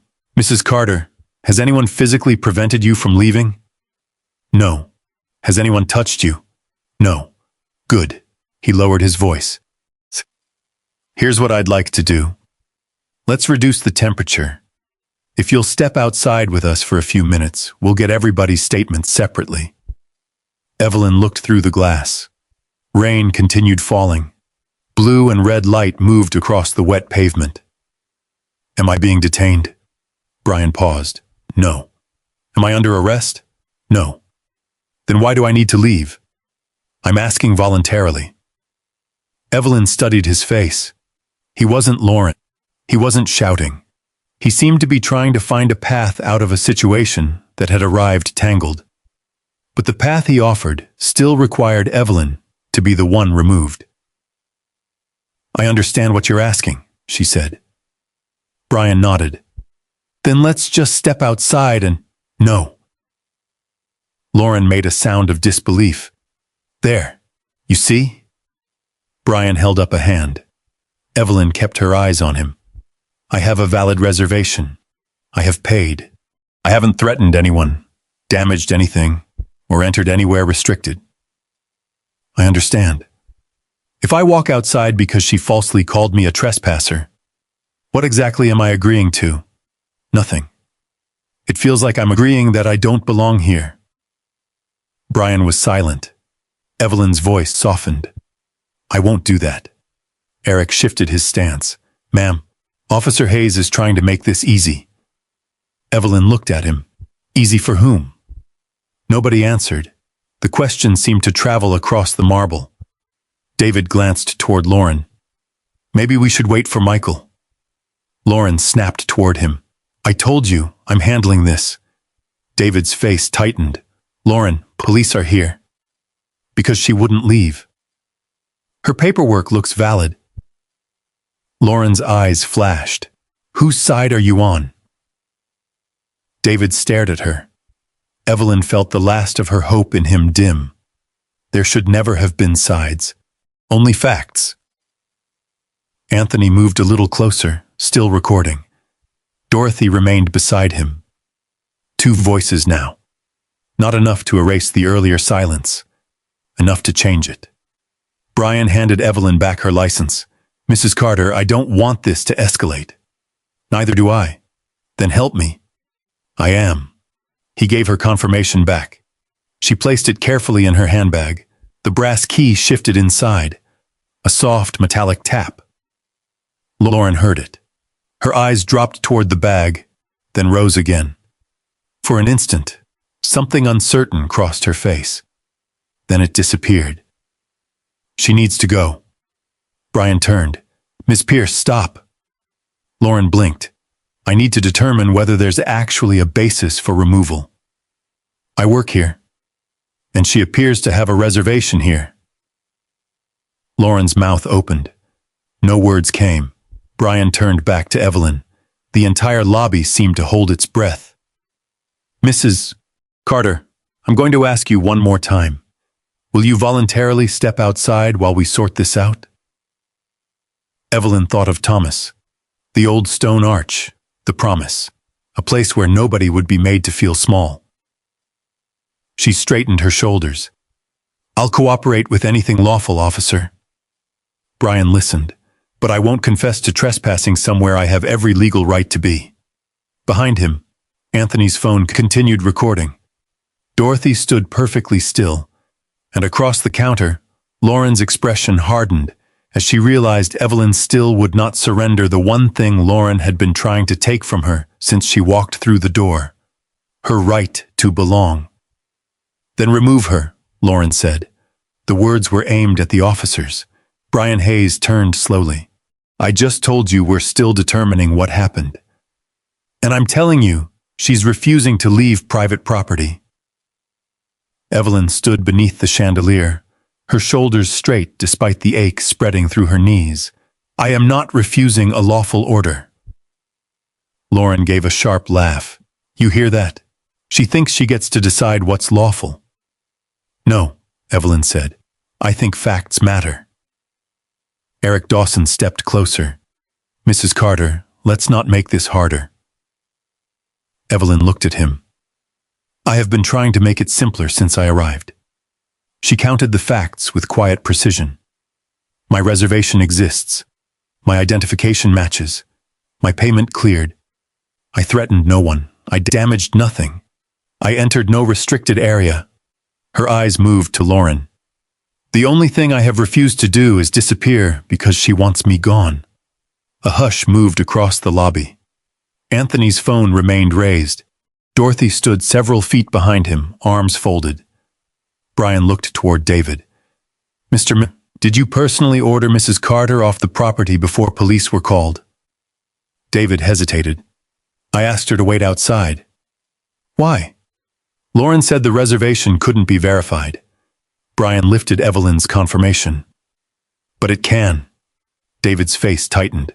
Yes. Lauren slammed one palm against the counter. You're all missing the point. The sound cracked through the lobby. A few guests flinched. Evelyn didn't. Brian's voice hardened. Then explain the point. Lauren looked around. For the first time, she seemed aware of how many cameras were aimed toward her. The point is that she came in here and created a situation. Anthony spoke from behind his phone. No, You created the situation. Lauren glared at him. I wasn't talking to you. But I'm recording you. That stopped her. Anthony lowered the phone only enough to make eye contact. And I've been recording since before the officers arrived. Lauren's face changed. Not much. Enough, Brian noticed. So let's slow this down, he said. No. Lauren shook her head. We've slowed it down enough. She needs to leave. Eric shifted beside Evelyn. Ma'am, I'm asking you not to resist if we need to escort you outside. The word escort sent a chill through her. Evelyn looked at his hands, then at the entrance. Red and blue reflections slid across the rain-darkened windows. She remembered another doorway from decades earlier. A younger Evelyn and Thomas standing on a sidewalk after being denied a meeting room they had reserved. Thomas had been furious that day. Not loud. Thomas rarely got loud, but his hands had shaken as he folded their confirmation back into his jacket. We paid for that room, Evelyn had said. I know. Then why did we leave? Thomas had looked at her for a long time. Because I was afraid they'd make us leave. That sentence had stayed with her longer than the insult itself. Fear had made the decision for them. Evelyn would not let it make this one. She looked at Eric. I won't resist you. His posture eased slightly. But I won't say I don't belong here just to make this easier. Nobody moved. Brian's eyes settled on her. There was no aggression in Evelyn's voice, only a line she would not cross. Lauren came around the end of the counter. Fine. Give her the paperwork and get her out. Brian frowned. Stay behind the desk, Ms. Pierce. Why? She's the one causing all this. Lauren reached toward the confirmation in Brian's hand. He pulled it slightly away. I said stay back. But Lauren was already agitated. She grabbed the printed reservation from the counter instead and shoved it toward Evelyn. Take your things. The paper slid across the marble and fluttered to the floor. Evelyn looked down at it, then slowly bent to pick it up. Her knee protested. Anthony instinctively stepped forward. I've got it. No, Evelyn said gently. Thank you. She retrieved the paper herself. When she straightened, Lauren was still standing too close. Evelyn opened her handbag to put the confirmation away. The old leather had softened over decades. The clasp no longer held as firmly as it once had. Lauren pointed at the bag. And take that old thing with you. Evelyn froze. Dorothy's expression hardened. What does her handbag have to do with anything? Lauren ignored her. I'm done being treated like I'm the problem. Evelyn slipped the confirmation inside. You called the police on a paying guest. Because you refused instructions. Instructions based on what? Lauren reached across the counter toward the documents Evelyn had not yet gathered. Here, take all of it. Her hand swept the papers forward. Evelyn instinctively shifted to catch them. The handbag slid from her forearm. The worn handle caught briefly against her sleeve, then slipped free. The bag struck the marble. The sound was heavy and dull, its contents spilled. A wallet, reading glasses, a packet of tissues, a small notebook, a fountain pen, and the brass key. It struck the floor with a bright metallic clink. Once, twice, then spun. Every conversation seemed to vanish beneath that sound. The key turned in a slow circle across the polished marble, catching the chandelier light with every rotation. Evelyn stared at it. For a second, she forgot Lauren. Forgot the officers. Forgot the watching phones. She saw Thomas's hand placing the key in hers. Your turn, boss. The key slowed, wobbled, stopped near the center of the lobby. Evelyn bent toward it. But before she could reach down, a bell sounded. The executive elevator. Its brass doors opened. A man stepped out carrying a thick folder beneath one arm. Michael Grant, 50 years old, general manager of the Sterling Crown. He was reading something as he walked, his attention fixed on the pages. Then he heard Lauren. Officers, please. We've wasted enough time. Just get her out of here. Michael looked up.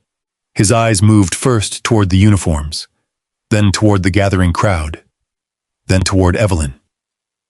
He stopped. The folder lowered slightly. Evelyn saw recognition begin somewhere behind his eyes, but he was 20 feet away. Rainlight and chandelier glare crossed her face. For one uncertain second, Michael seemed unable to believe what he was seeing. Then his gaze dropped. The brass key lay on the marble between them. Michael's face emptied of color. The folder slipped from beneath his arm. Papers scattered across the floor. Nobody spoke. Michael stared at the key, then at Evelyn. Back to the key, his lips parted. Lauren noticed him. Michael, thank God. He didn't answer. She gestured toward Evelyn. This woman has been causing problems for almost an hour. I called security, but she refused to leave. And now the police are... Michael started walking. Not toward Lauren, toward the key. His pace quickened. Lauren kept talking. I've been trying to protect the hotel, but nobody seems willing to... Michael broke into a run. The crowd shifted instinctively aside. Brian turned toward him. David's eyes widened.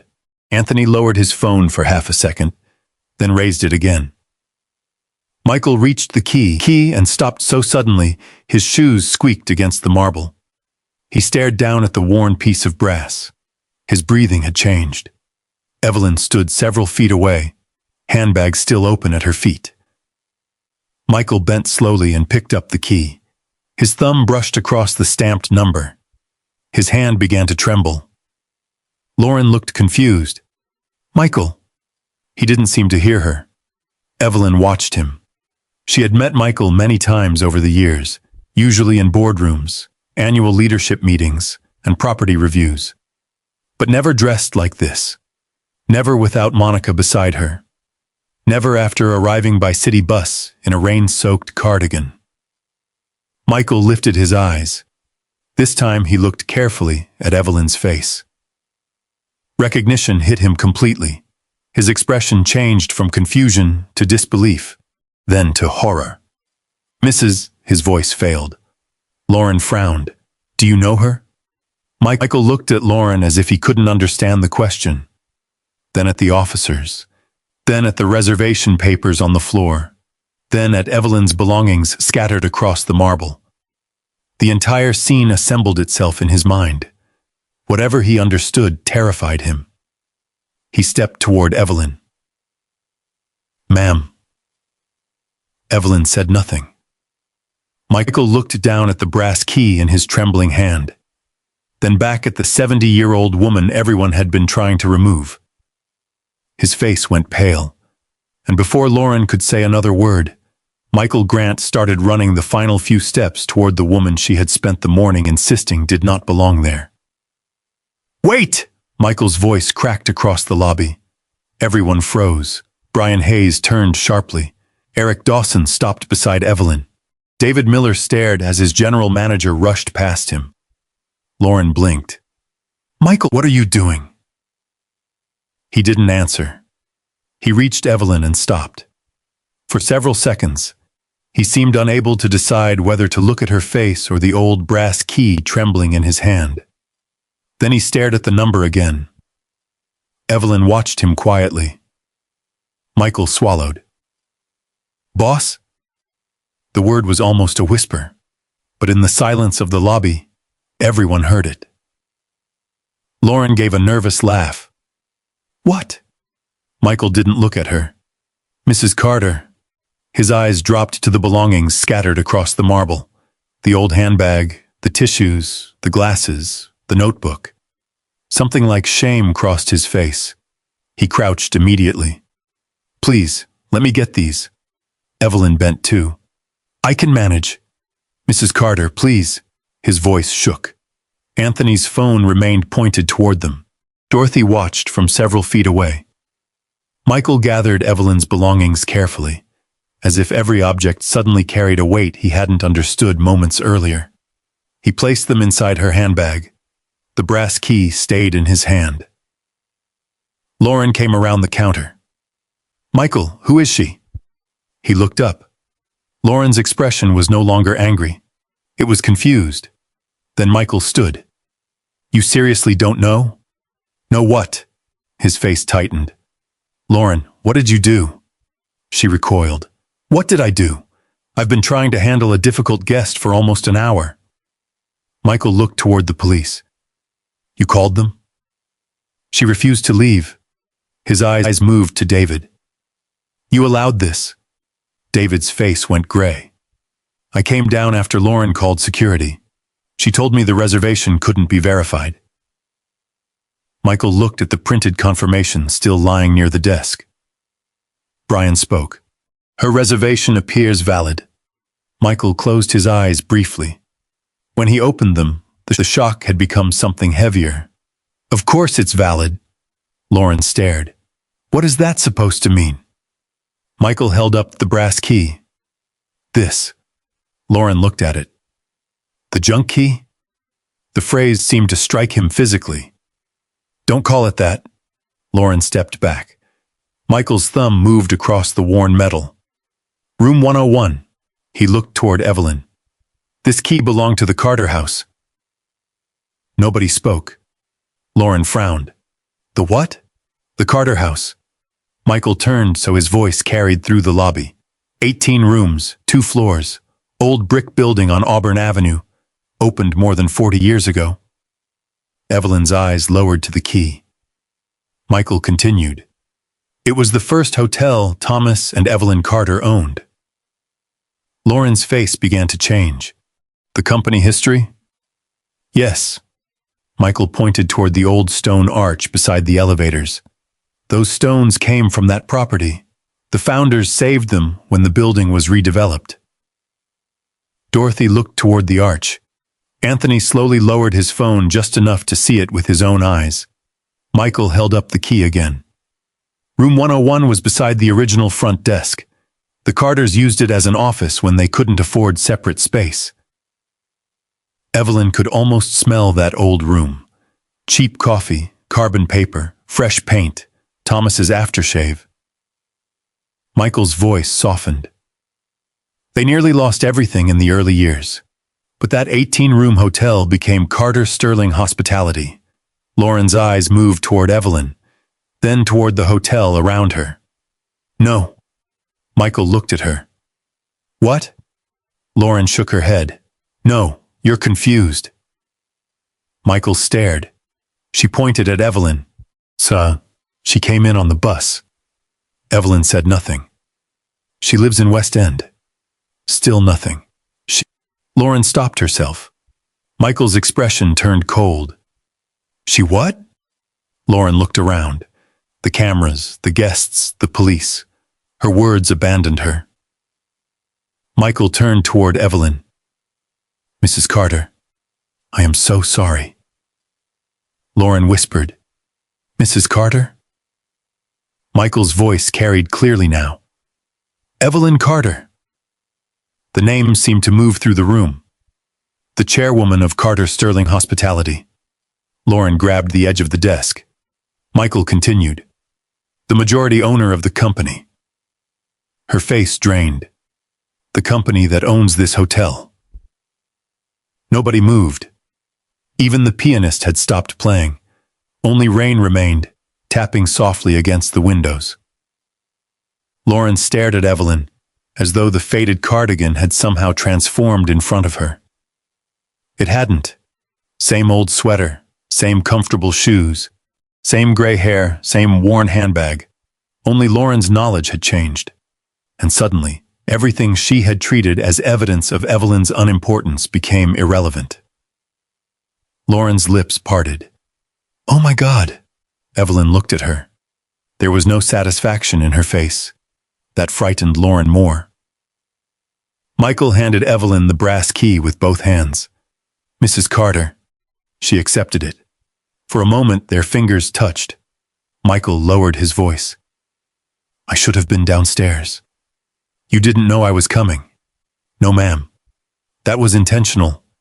Michael's eyes flicked toward Lauren. Understanding arrived.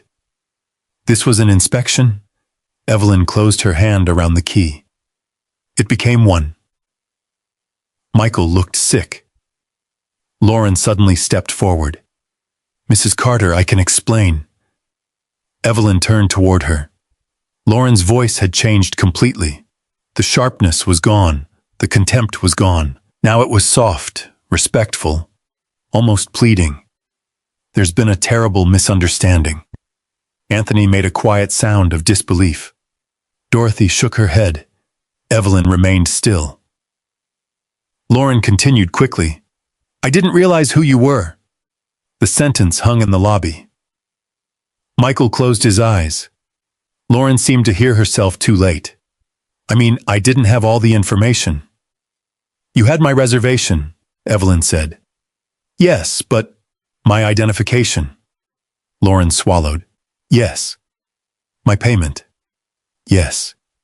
"You had the same information you received from every guest." Lauren's eyes filled with panic. "I was trying to protect the hotel." "From what?" Lauren couldn't answer. Evelyn took one step closer. Not threatening, not triumphant.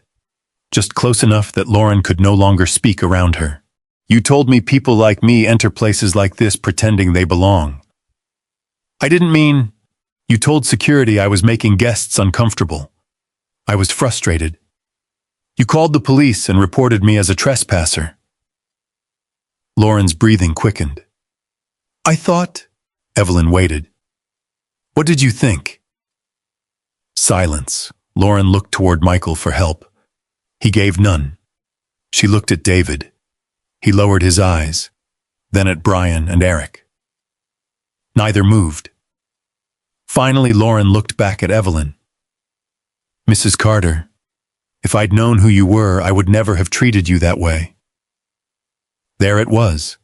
The confession she didn't realize was a confession. A faint tremor moved through Evelyn's hand around Thomas's key. She thought of Anthony, of the complaints Monica was still pulling, of the people who had walked out of this lobby without a company bearing their name, of Thomas standing beneath the old stone arch saying nobody should ever be made to feel small. Evelyn's expression changed, not into anger, into sorrow. "And if I were nobody?" Lauren stared at her. Evelyn's voice remained gentle. "If I were just Evelyn Carter from West End, wearing an old cardigan and carrying a worn handbag." She glanced around the silent lobby. "If I had no company, no title, no manager running across this floor calling me boss." Her eyes returned to Lauren. "Would what you did suddenly be acceptable?" Lauren's mouth opened. Nothing came out. Evelyn nodded slowly. "That is the question you should have answered before you ever picked up that phone." Michael looked toward the floor. David did the same. Across the lobby, guests who had watched in silence began lowering their eyes. The power in the room had reversed completely, but Evelyn felt no victory, because Thomas's key had revealed who she was, and she couldn't stop thinking about all the people who had no old brass key waiting to save them. Evelyn looked down at the brass number 101 resting in her palm. For decades, that key had reminded her where she came from. Now it reminded her of something harder. Most people never got a reveal. No manager came running. No room went silent. No title suddenly forced strangers to reconsider the person they had dismissed. Lauren stood behind the desk with both hands gripping the marble. "Mrs. Carter, I'm sorry." Evelyn raised her eyes. "Which part?" Lauren swallowed. "All of it. You weren't sorry 10 minutes ago." "I didn't understand." Evelyn's expression remained calm. "You understood enough to be kind to Mr. Wallace." Lauren's eyes flicked toward the elevators. "You understood enough to offer him an upgrade." No answer. "Sure. You understood enough to question Mr. Brooks about his address." Anthony lowered his phone slightly. "And you understood enough to decide I didn't belong before you knew anything about me." Lauren's voice cracked. "I made a mistake. A mistake is entering the wrong room number." Evelyn closed her fingers around the key. "You made decisions. The words landed harder because she didn't raise her voice. Michael Grant stepped closer. Mrs. Carter, we'll deal with this immediately. Evelyn turned to him. We? Michael stopped. Yes, ma'am. Where were you when the earlier complaints came in? His face changed. Only slightly. But Evelyn saw it. Before she could ask more, her phone vibrated inside the handbag. Monica, Evelyn answered. Tell me. Monica's voice was tense. I finished the first pass. How bad? A pause. Worse. Evelyn looked toward Lauren. How many? I found 11 similar complaints in the last 5 months. The lobby disappeared around Evelyn for a second. 11. She tightened her grip on the phone. Similar how? Guests describing dismissive or discriminatory treatment at check-in. Extra verification. Unexplained holds. Different treatment from other guests. Several mentioned Lauren by name. Evelyn's stomach sank. 11. Yes. What happened to them? Another pause. Several were closed internally.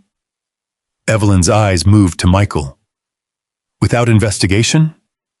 Not meaningful investigation from what I can see. Michael seemed to understand from Evelyn's face that something had changed. Monica, preserve every complaint. Already doing it. Emails? Yes. Security footage? I've requested retention before anything cycles out. Good. Nobody deletes anything. Understood. Evelyn lowered the phone but didn't hang up. Who closed them? Monica hesitated. That's what I'm tracing now. Evelyn looked around the lobby. 11 people. 11 moments that might have looked exactly like this one. Except perhaps there had been no Anthony recording. No Dorothy speaking. No old brass key rolling across the floor. Maybe they had simply gone home. Maybe they had told a spouse over dinner. Maybe they had written an email and waited for an apology that never came. Maybe eventually they had wondered whether complaining had been worth the humiliation of explaining it again. Evelyn felt no triumph now. Only responsibility. She put Monica on speaker. Repeat what you told me. Monica did. 11 complaints in 5 months involving similar front desk treatment. Several named Ms. Pierce directly. Multiple complaints were closed at the property level without meaningful follow-up. The lobby seemed to contract. Lauren's face went white. That isn't true, Monica answered immediately. I have the records in front of me. Lauren shook her head. People complain about everything in hotels. Evelyn stared at her. Lauren realized too late what she had said. Anthony stepped forward. That's what you think this is? Lauren looked away. Evelyn turned to Michael. Did you know? I knew there had been complaints. How many? I don't know. That wasn't my question. Michael's shoulders dropped. Some. How many, Michael? 3 that reached me directly. The answer hurt. Not because Evelyn had trusted Lauren. She hadn't known Lauren, but she had trusted the system beneath her own name. And what did you do? Michael rubbed one hand across his mouth. I sent them back through guest relations. Why? They were categorized as service disputes. Did you speak to the guests? No. Review footage? Not personally. Interview Lauren? HR handled. Did you? Michael's eyes lowered. No. Evelyn nodded slowly. There it was. The deeper failure. Lauren had acted. David had accepted her story without checking. But somewhere above them, complaints had become paperwork, and paperwork had become silence. Evelyn looked at David. You arrived and believed her before looking at my confirmation. He swallowed. Yes, ma'am. Why? David stared at the floor. I assumed the employee had already verified the facts. You assumed? Yes. And when the facts didn't match? I should have stopped it sooner. Yes, Evelyn said. You should have. Brian Hayes stepped forward. Mrs. Carter, for what it's worth, will document exactly what happened here. Evelyn looked at him. Please do. Then she turned to Anthony. You said you recorded? Yes, ma'am. Keep the original file. I will. Dorothy spoke. I'll provide a statement too. Evelyn nodded. Thank you. More voices came from the crowd. I saw part of it. So did I. I heard what the clerk said. The same people who had been silent were finding words now. Evelyn looked at them. She didn't shame them. She didn't need to. Several already looked ashamed. An older man near the cafe approached. I should have said something earlier. Evelyn studied him. Yes. He flinched at the simple answer. Then Evelyn softened. Next time, do. He nodded. I will. Evelyn turned to Michael. Lauren is removed from guest duties immediately pending a formal investigation. Lauren's head snapped up. Mrs. Carter, do not interrupt me. It was the firmest Evelyn's voice had been all day. Lauren fell silent. David is placed on administrative leave while his actions are reviewed. David nodded once. No argument. All security footage from this lobby is preserved. Every complaint from the last year is reopened. Not just the 11 Monica found. Michael took out his phone. Yes, ma'am. An outside reviewer handles the investigation. Yes. No internal shortcuts. Understood. No quiet settlements designed to make embarrassment disappear. Michael looked at her. Understood. Lauren began crying. Not loudly. Tears simply appeared as the consequences became real. I need this job. Evelyn looked at her. There was no pleasure in Lauren's fear. That mattered to Evelyn. Justice without humanity could become another form of cruelty. But compassion did not require pretending nothing had happened. This is not revenge, Ms. Pierce. Lauren wiped her cheek. You called police on a guest after the evidence contradicted you. You misrepresented what happened, and now I'm learning other people may have complained about similar treatment. I can change. I hope you do. Lauren looked almost hopeful. But change doesn't erase accountability. The hope disappeared. Evelyn turned toward Michael. This isn't about what happened to the owner. Michael listened. It's about what happened to the 10 people nobody believed before her. Monica's voice came through the phone. Mrs. Carter? Yes? I found something else. Evelyn felt the room tighten again. What? The complaints weren't all closed by guest relations. Michael stopped typing. Evelyn watched his face. Oh, who closed them?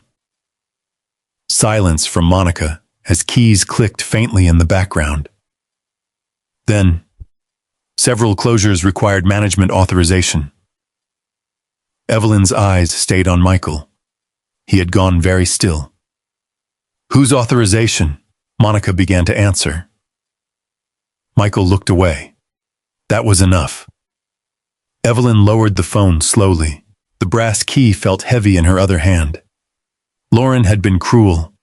David had failed his duty, but the silence surrounding them had roots higher than the front desk.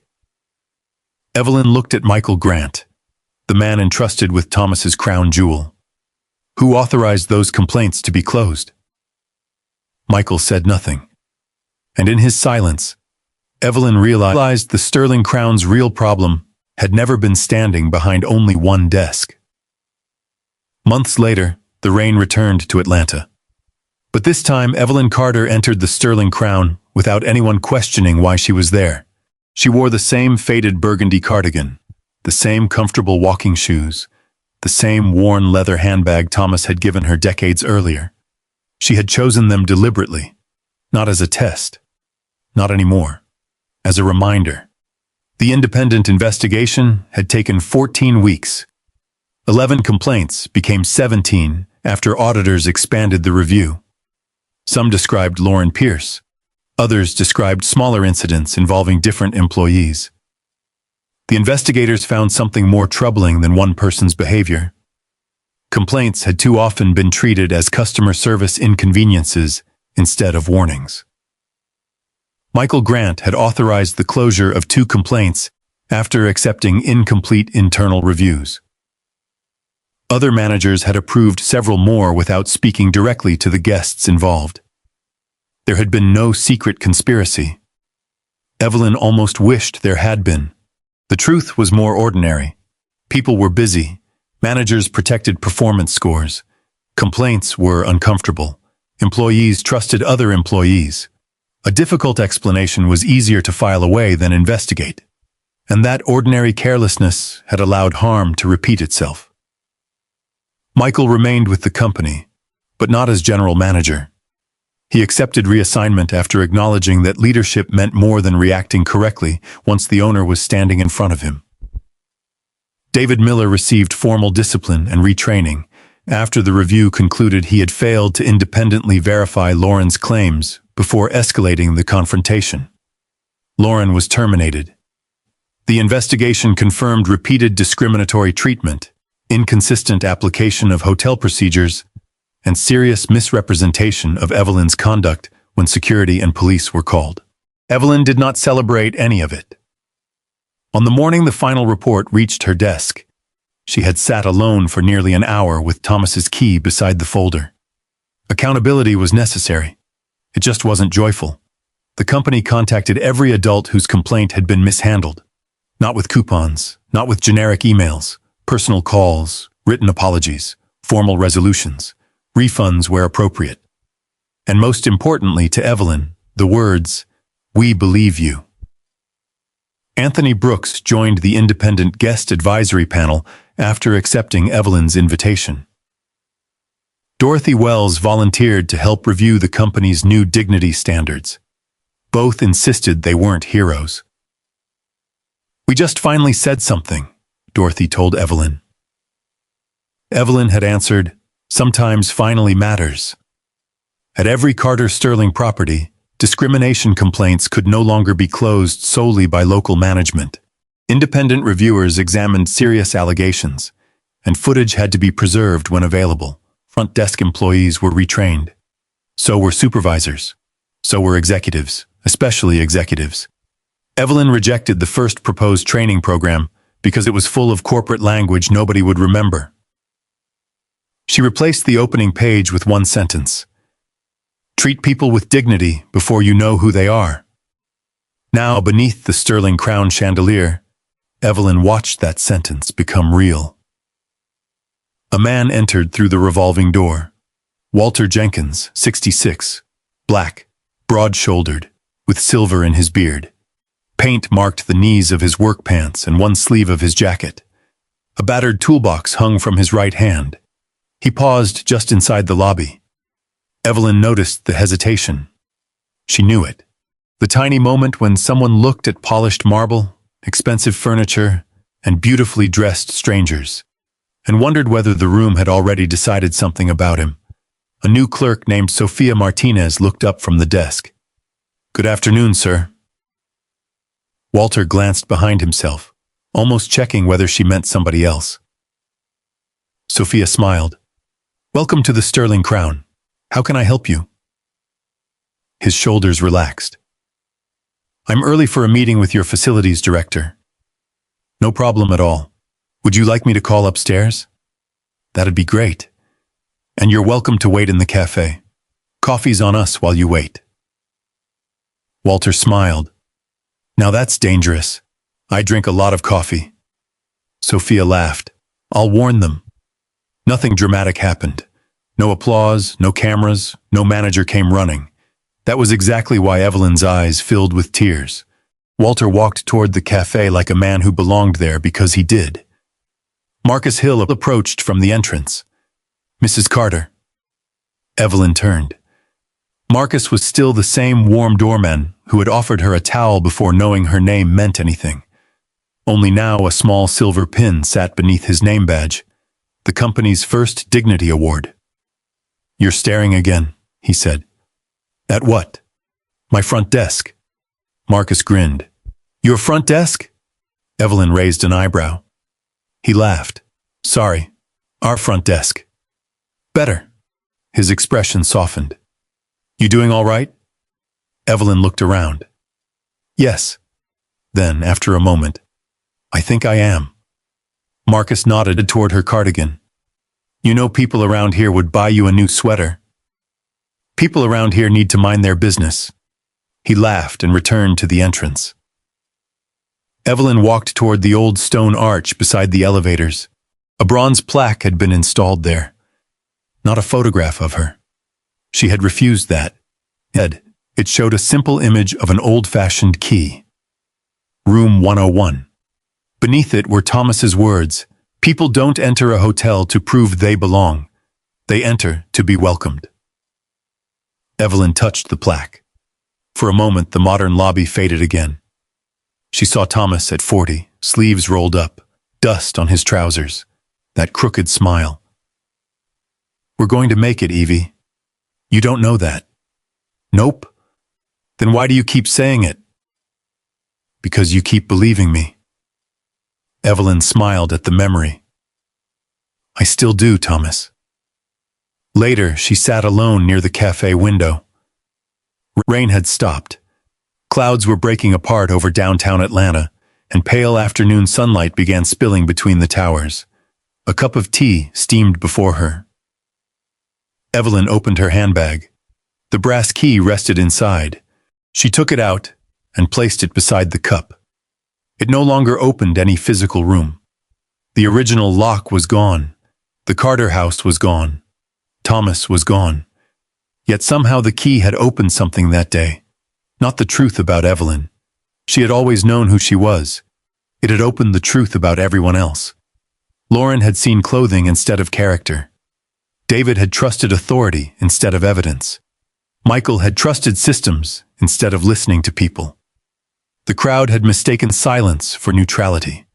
And Evelyn herself had learned something too. Building a company around good values didn't guarantee those values survived without vigilance. Her phone vibrated. A message from Ruth.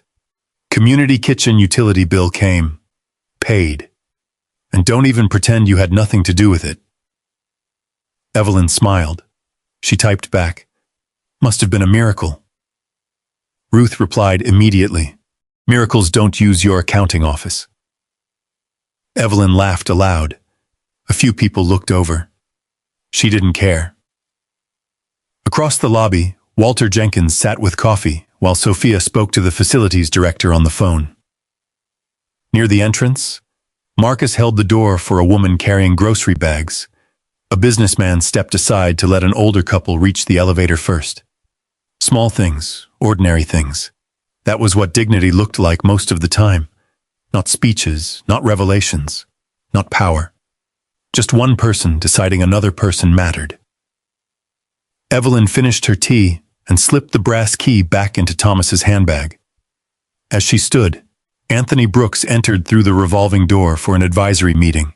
He saw her and smiled. Miss Carter. Anthony.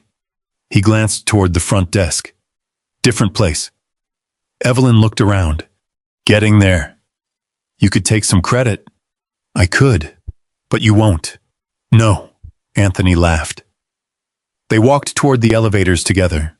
Before stepping inside, Evelyn glanced back through the glass doors. The rain had cleared completely. Sunlight poured across the marble where Thomas's key had once spun before a silent crowd. That day, the key had revealed that Evelyn Carter owned the building. But that had never been the victory. The victory was Walter Jenkins walking inside in paint-stained clothes and being welcomed before anyone knew why he was there. The victory was the next Anthony not having to question his worth. The victory was the next Evelyn not needing an old brass key, a powerful title, or a manager shouting "boss" before somebody decided she deserved respect. Evelyn touched the handbag at her side. Some keys matter long after the lock is gone. The elevator doors opened. She stepped inside with Anthony. And as the doors began closing, Evelyn saw Sophia welcome another stranger with the same warm smile. No hesitation, no judgment, No need to know who they were first. Evelyn smiled.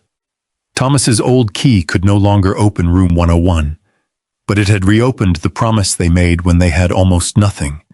Every person who walked through their doors would be treated like they belonged. And this time Evelyn intended to make sure that promise stayed open. If you had been standing in that silent lobby before anyone knew who Evelyn was, would you have spoken up?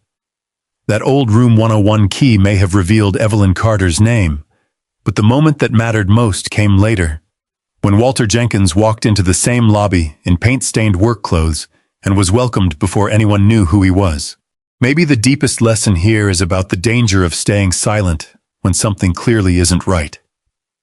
The people watching Evelyn didn't create Lauren's behavior, but their silence gave it room to continue until Anthony and Dorothy finally found their voices.